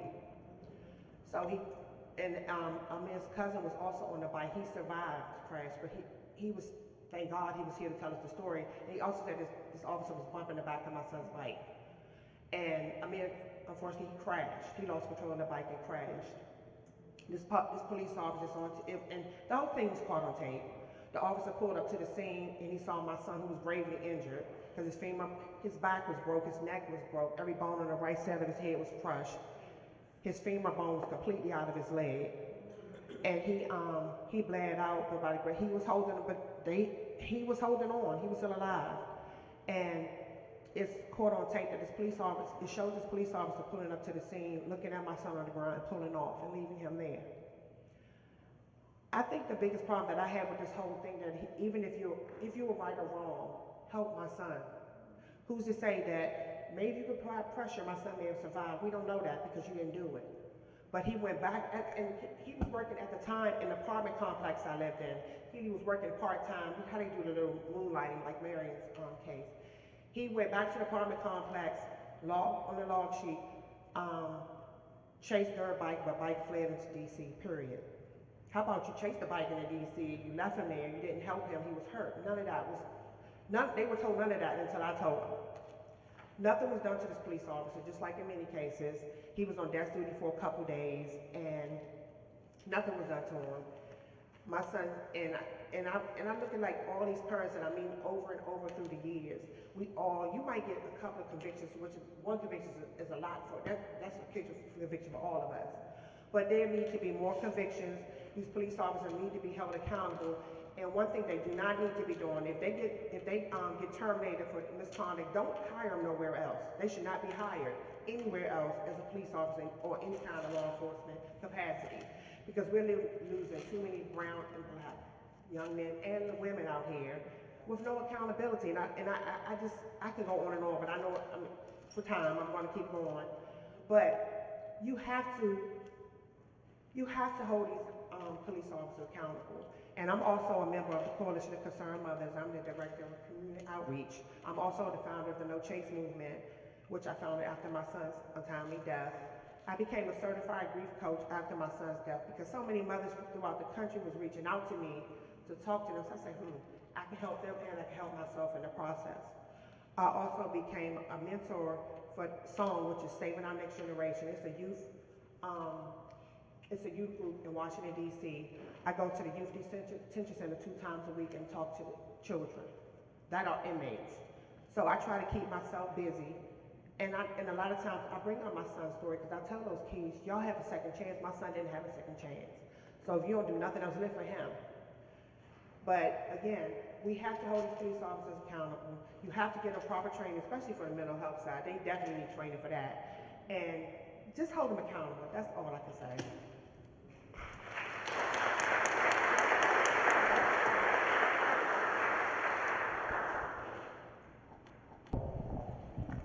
Good afternoon, everyone. My name is Dr. Sharita McGee, and I am the first cousin of George Floyd. So I don't think I'll need to spend a whole lot of time trying to tell people about him. We did get a lot of opportunity to talk about him. I will just say that the day that I found out about his passing, I actually was getting ready to go to work. At 5 o'clock in the morning, I got a call from Phalonis's wife. And, I actually had saw it on TV, but there was no sound on it. So I just saw, a man who had been killed by Minnesota police. That was all the caption I saw. Didn't even register to me that it could even be my cousin at the time until I got the phone call. And then I kept trying to sit there and wait for the story to come back again because I couldn't imagine that I would have seen and not recognize that it was my cousin. But many people had sent videos to our instant messages and because there were people who were recording it, they were sending it to our social media account. So someone sent it to me, and Phalonis's wife sent it to me because I said, I don't see it. Can you send, I want to see something. I actually only got through just the few seconds of hearing his voice. Once I heard his voice, I knew that it was him. And I'll tell you, the feeling that came over me, one, having this murder play out for everyone to see, but then to know that a police officer was the one responsible for it, it was just a whole lot for us to process at the time. The first focus for us was obviously, trying to see that these officers would be held accountable, going back and forth between Minnesota for all of the trial, sitting in the courtroom just being a part of the process was very at the forefront of our minds, is that we need to be present. We want to make sure that he's held accountable. We were, I say, lucky in the sense that we were able to get a conviction. And I will tell you that this sorority that we belong to, that we didn't ask to be a part of, it was something, it was a win for everybody. And the climate in the room when we got the verdict, it was just like everybody felt this overwhelming relief that finally we were all able to see someone be held accountable. But we knew that beyond that, it was something bigger than just the death of Perry. And we knew that we needed to take this opportunity to do something that would not only bring justice for him, but also for generations to come. And, you know, I have a son who's, he was 9 at the time, but, you know, all of the young children, boys and girls. So the focal point for us at that point was then, how do we then channel this pain and turn it into purpose? And so that's how we began with the foundation work, working on trying to do things that would bring about legislation locally and state and federal level. So I've had an opportunity to do a lot of things over the past 2.5 years, almost, working with our local government. I know immediately in the city of Houston, the mayor and the police department put some things into place with banning chokeholds and de-escalation, and the forcing officers to intervene whenever they saw one of their other fellow officers doing something illegal. I have been a part of a task force where we had discussions about on local, state, and federal level, testified at hearings on trying to get some of these laws passed. In the state of Texas, there was a law for George Floyd that wasn't able to pass in its entirety because of the qualified immunity piece, but they did break it up into three parts, so that we did get parts of that passed. And of course, everyone knows that the president did do an executive order at the federal level. But there's still so much more that can be done. Honestly, we have laws, and there are laws that were in place, quite honestly, that could have already been enforced. And so we really need to be looking at not creating more laws, but also the ones that we have, making sure that we're enforcing those. I think that we've made some strides. I mean, obviously we've got a couple of wins, but if you watch the news, you know that there have been countless number of people who have lost their lives at the hands of police officers since the passing of my cousin. And in fact, one of them actually, while we were sitting there waiting for the verdict, Dante Wright actually was murdered by the police officer. So I have been committed, as many members of my family, to be a part of the solution. When you have things like this happen to you, you know that it's something way bigger than just your own situation that you're dealing with. And so it's my commitment to spend the rest of my life doing whatever I can to be a part of the solution, to be out there. And that is in partnerships with other social justice organizations, other foundations. We all work together and do whatever we can to make sure that we're pushing that needle forward to really see some true change. So I've always said that one of the things that beauty of the things that came out of this tragedy is the connection that we've been able to form with other families who've experienced the same thing as us, but also the outpouring of support that we receive is just something that you really can't even put into words. When you go through something like that, it's difficult, but it certainly lightens the load when you have people all across the world who are reaching out to you, who are praying and supporting. And when I was out at several of the marches and you know, people would be united, I remember the first march that we did in the city of Houston was 70,000 people. And when our family was, you know, being escorted in, and to see this sea of people of all walks of life, we saw elderly people on walkers and canes. We saw, you know, African American people, Caucasian people, Asian. I mean, there was just all walks of life were out there in support. And so we know that there is the potential for us to do things. We've seen what can happen when we all work together. And so I just feel like that the charge would be that we continue to do those things. They're going to make sure that we make a better community, a better world for generations to come. Thank you.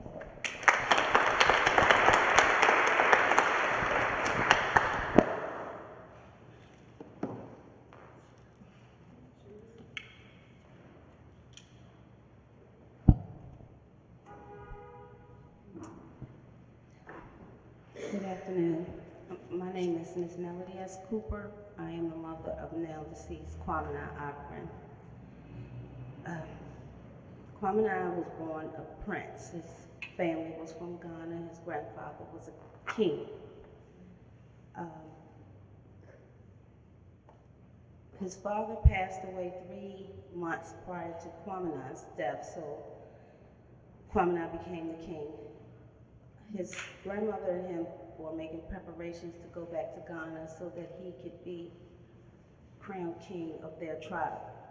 That didn't happen because the grandmother passed away January 4th. The insurrection happened January 6th, and my son was executed January 8th. Kwame, he started preparing 4-course meals at the age of 12. At 14, he learned auto mechanics from his father. He was an avid athlete, a role model. He also won several trophies for football in the states of Maryland, Virginia, and Delaware. My son also played baseball. He received a silver and bronze medal for swimming and was recognized on CNN. He taught his niece how to swim when he was 15 and she was only 4. My son became a state certified Maryland licensed roofing contractor at the age of 21. He was an outstanding rap artist. He started rapping at the age of 2. His favorite artist was DMX. He could rap the whole CD at the age of 2. One day, his father and I was driving to work. We worked for the same company, Ford and Dodge, in I think it was Alexandria, Arlington. And after 3 songs passed, we wanted to take Kwame to his daycare center. After 3 songs passed, the father says, did you hear that? He just rapped 3 songs back to back. I said, just play the whole CD. So Kwame did so, rapped the whole CD. My son wrote his own lyrics. He composed and arranged, performed, and recorded his own music. He released a couple of CDs at the age of 16, as well as the last 2 weeks before his death, he wrote a song. It's called Cut the Grass and Release the Snakes. Or shall I say, Reveal the Snakes, in which was a premonition of his own death. And he would be executed by the collaboration between his girlfriend, his friend, her baby father, and the unlawful officers that goes by the title of Street Crime Unit in Gaithersburg, Maryland. On January 8th, there was an officer, a homicide detective, that called me around 11 p.m. and stated that my son had succumbed to some shots that was ejected by police officers. So I asked her, well, when did this happen? She said at 5:50 p.m. this afternoon. So I said, it's after 11 o'clock now. I said, I'm on my way. She asked me for what? I said, what do you mean for what? You said you killed my son. So of course, you're gonna see me now. So she wanted to know who I was coming with, which direction I was coming, named some people, and I said, excuse me. She said, so where are you coming from? What are you driving? Which direction are you coming, and who are you coming with? I said, I'm coming with Jesus Christ, and I'm not going to be answering no questions because I'm the one asking them. Anyway, when I got to town the next day, I did look around. I went to the crime scene, and there was one officer sitting in the parking lot, so I noticed she was watching me, so I tried to approach her. She left that parking lot and went to another parking lot. So I went back to the crime scene, I started taking pictures, and I said, this is where he died at, and I seen bullet holes straight down in the grass and the ground. But by the time, after them having him lay there for 7.5 hours, while they tried to cover up the initial crime that they committed of shooting him in the back while he was fleeing from them. He was not a threat. He did not have any weapons in his hands, as they always perpetrate, that someone had a weapon and he pointed a weapon and he shot a weapon. Basically, Kwame died right before he hit the ground because they targeted on his left shoulder blade, which the bullets came out his chest. He went straight down. The first officer that approached him, the news said attempted CPR, which was a lie. The first officer then kicked his body over and continued to shoot him in the private areas a few more times. And they actually kicked him all the way from the concrete over to the grass. By the time they allowed the media to see, which was a helicopter, my son was actually on his back up against the wall 100 feet away from where he died from. Anyway, Kwame was a very loving son, a wonderful brother, terrific nephew and cousin, a loyal friend. They have stolen my baby from me, in which a part of my soul has been ripped out. As a result of my son's death, I will never be whole again. It has taken my livelihood from me. As it stands, when they had the grand jury hearing, the prosecutor stated to me that he had several lists of charges ready to indict. And then he turned at me and looked so emotional and said, but the state's attorney wouldn't allow him to go any further. To the point that he stated that they put him out of the courtroom as the officers were making their statements. There are several things that came up in the grand jury hearing that proved that the officers just had a perfectly planned execution of my child, nothing short of a modern day lynching.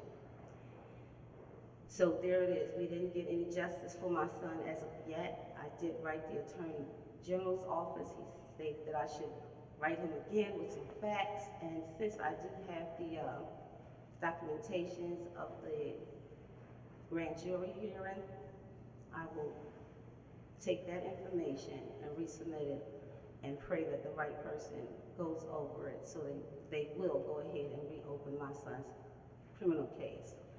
As a result, now we have a civil case against the 4 unlawful officers in the city of Gaithersburg, in which I hope there will be justice and justice shall prevail. And I'm here right now because I ran into this young lady. I met this young lady, Mia Thornton, at Miss Carr's event for Eric's last birthday celebration. And she and her mother, we introduced ourselves to each other, and she, as I was leaving, she stated to me, what is your name again? And I stated, my name is not important, but would you please remember my son Kwame's name? And from there, she kept in touch with me, and she stated that she had to do something. And that, when she stated that, I was thinking, wonderful, there's another platform that I can get my son's story out, because if it wasn't for Miss Marion Gray-Hopkins, I wouldn't have met Miss Carr, and through Miss Carr, I would have never met Miss Thornton. And I hope to continue to meet different individuals, as well as through Miss Marion, I was able to meet a wonderful lady. Her name is Miss Juanita Young, the mother of Malcolm Ferguson, which is sitting over there in the pew as well. And through these people, I want to thank everyone that supports all the families, because without the support of the community, there will never be any change because there will never be anyone standing behind and beside us.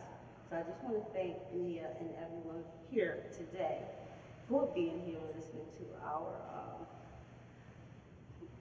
stories. Again, I am the mother of Kwamina Outcry. Thank you.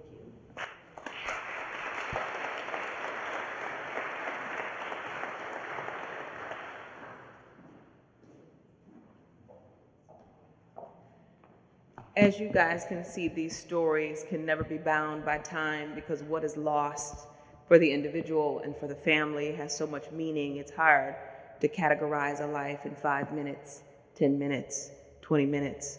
So I want to ask one request of all of you watching live. Look for ways to engage your state and local representatives. We are just beyond the midterm election, and while everybody celebrates being appointed, let them know that now is when the work begins.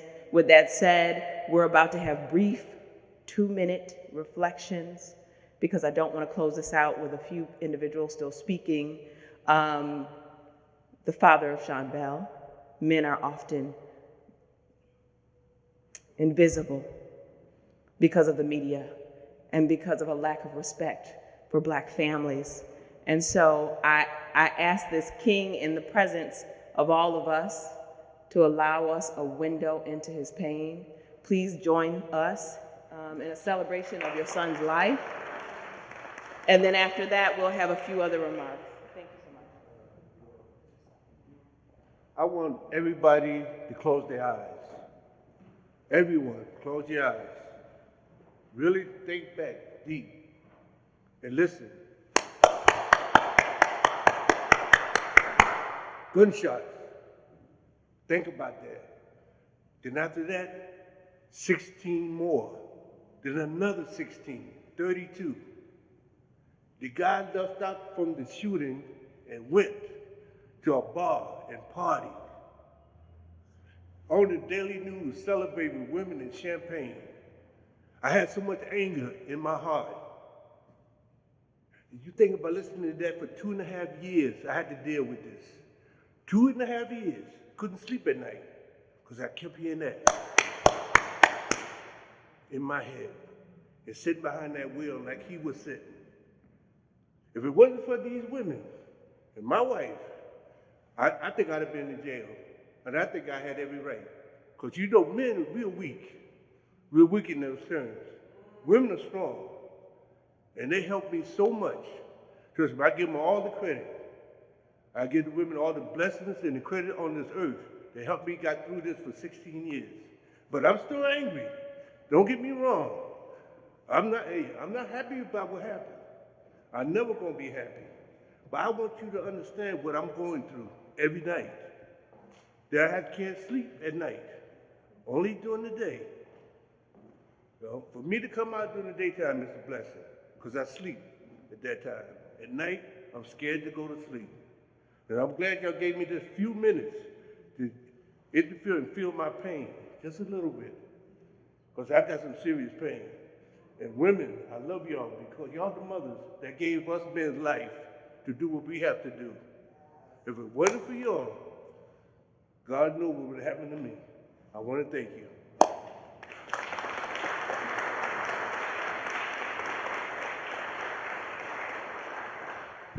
Let's clap one more time for Mr. Bell standing in for all men and allowing us a window into his pain. We know that is not easy for men. And so while you celebrate the strength of women, we honor you for standing alone. With that said, I want 2 more speakers. I'll have Dr. Sterling in the house from Penn State. And unfortunately, many didn't join us so as to have a panel, but she stayed steadfast and she's here. And so I want to bring her up to the microphone because this cause is important to her and because she's important to us. Please join us. Thank you so much.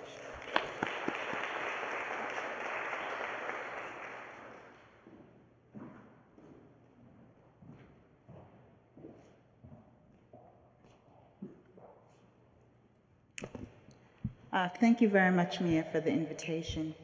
And thank you to all the family members who've spoken today.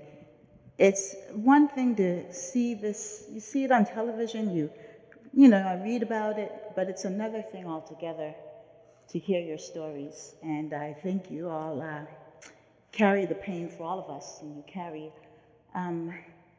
all that we wish would never happen, and we hope can change in our lives. Also, I want to thank all our sponsors for allowing us to be here. I don't think I'm here representing Penn State. I work a lot with the UN Commission on Human Rights and drafting the resolutions on racism, anti-racism, I should say, and with the UN Decade for the people of African descent. So if you don't mind indulging me, I have some stuff I just kind of wanted to add to this whole afternoon.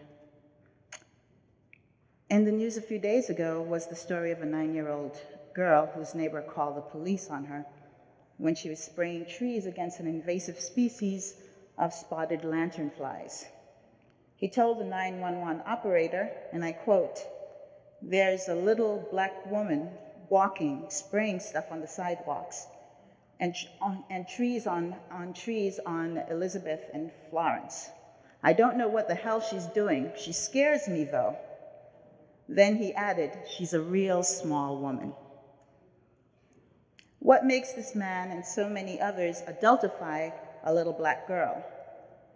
Automatically feel fear at the sight of a black person, believe that their lives and property are in danger, even in the most ordinary circumstances when a black person is involved, and refuse an understanding that black people's humanity is the same as their own. This piece is called Dates, Names, People, and Places, not necessarily in that order. 1619, some of the first enslaved Africans arrived at the British colony of Jamestown, Virginia, 1 year before the Mayflower landed on November 21st, 1620. By March 1620, there were 32 Africans in the colony, 17 female, 15 male. 1626, 1,000 more arrived, coming from Angola. They brought with them their knowledge of agriculture and specifically began the cultivation of tobacco in what was to become the United States. However, the first Africans to arrived in 1497 in the Dominican Republic. 1613, Jan Rodriguez, a black man, was the only foreigner on the island of Manhattan, of course, and lived among the indigenous population. He was a trader and a translator between them, the Dutch, and the English explorers.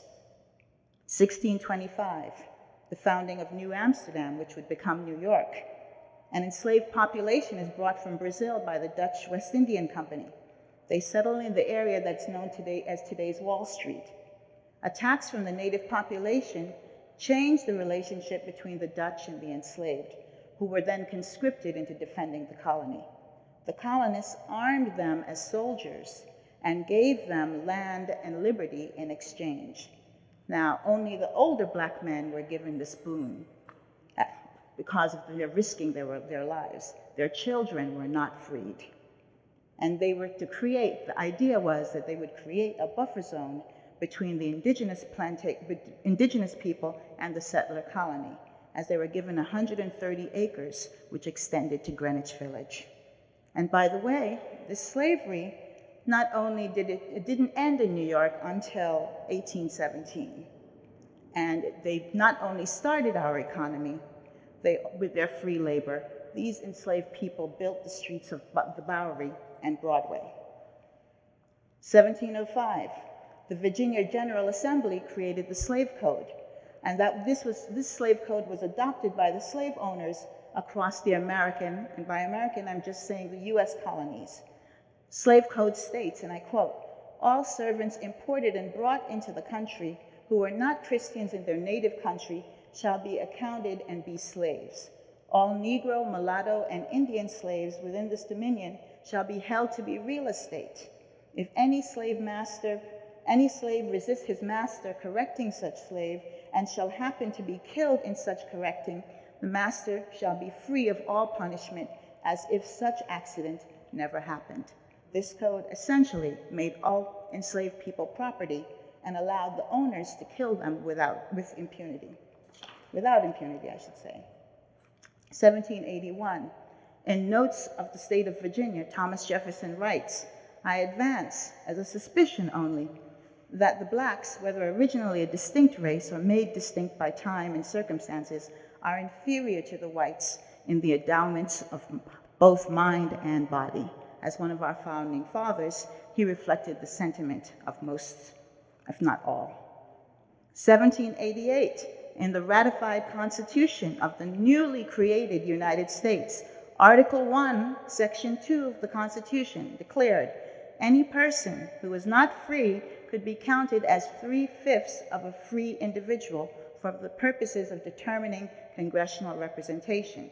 Hence, the 3/5 value of the lives of enslaved black peoples was incorporated into the foundation of the nation. 1857, the Dred Scott U.S. Supreme Court decision, which states that a Negro whose ancestors were imported into what becomes again the United States and sold as slaves, whether they were free or enslaved, could not be citizens. There are other parts to the decision, and the other part basically held that Congress could not, nor the territorial governments could not, they did not have the power to ban slavery, okay? And which helped propel us to the Civil War. We won't go into the emancipations, but we go to right after emancipation, 1865, the Southern states passed the Black Codes to criminalize the actions of Black people who were newly freed.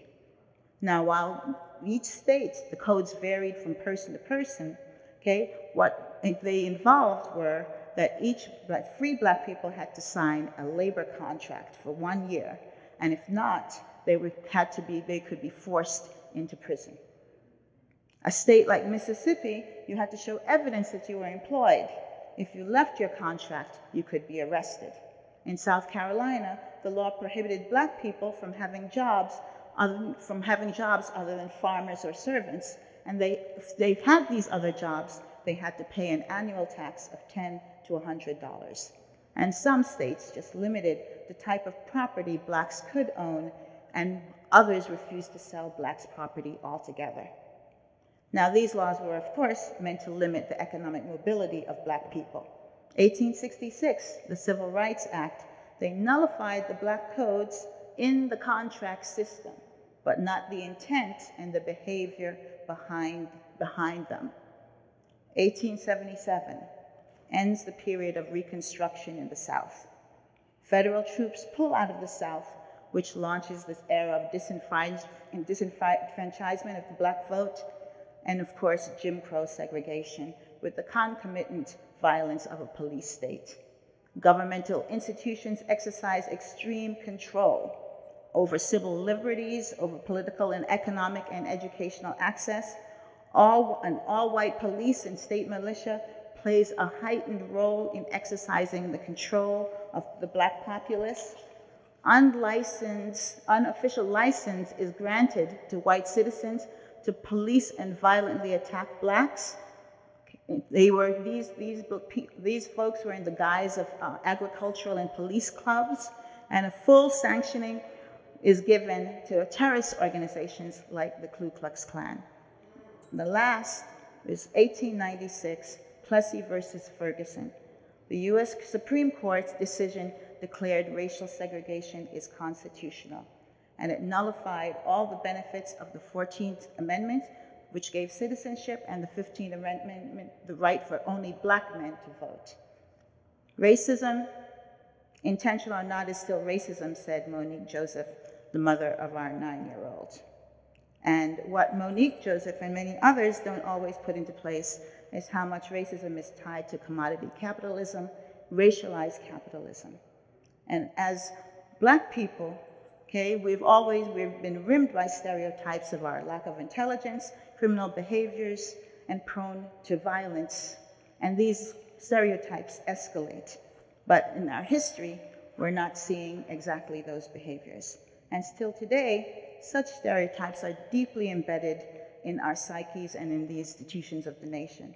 to such an extent that a 9-year-old girl who's spraying trees gets a call, from the police. And luckily, the right type of police officers respond.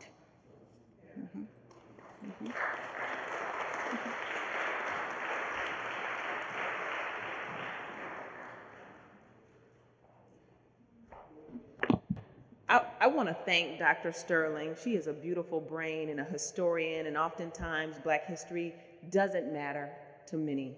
And so I want to thank you for giving us that chronicle of our history and for being a voice at the UN. What I want to do, though, is close this program out because we've gone over in Black tradition. We don't do time well, right?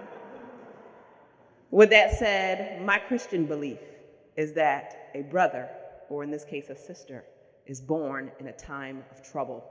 I don't want anyone to leave this room without recognizing that Reverend Peggy Clark sits silently in the corner, but she dedicated a team to this, both in present and online, to making sure our voices can be heard in a place and space where Black people do not traditionally worship, but she has given us a stage.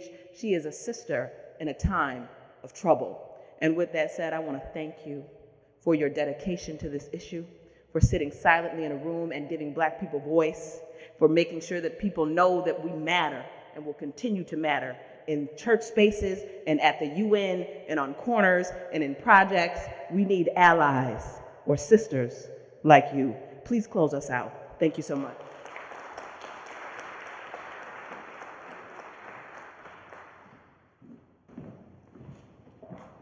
I have to say, I don't really want to be the one to have the last word. So here's what I'd like us all to do. We all recognize that we are standing here on holy ground because of the stories you have offered us. You have created sacred space for all of us, and I am forever grateful. I wonder if I could ask all of you, would you put your hands together and simply bow to your presence? We thank you, not for your pain, but for your power. Thank you, Mia. Thank you everyone for being here. We are forever grateful and we are now your servants.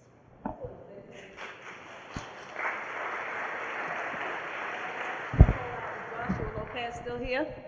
Joshua Lopez, please stand. His uncle was killed, John Collado. I don't remember the year, but he bore on the pain of names that was tattooed to his back. He has about, how many names? 45 names on his back of our loved ones that were killed by the police. Thank you for joining us.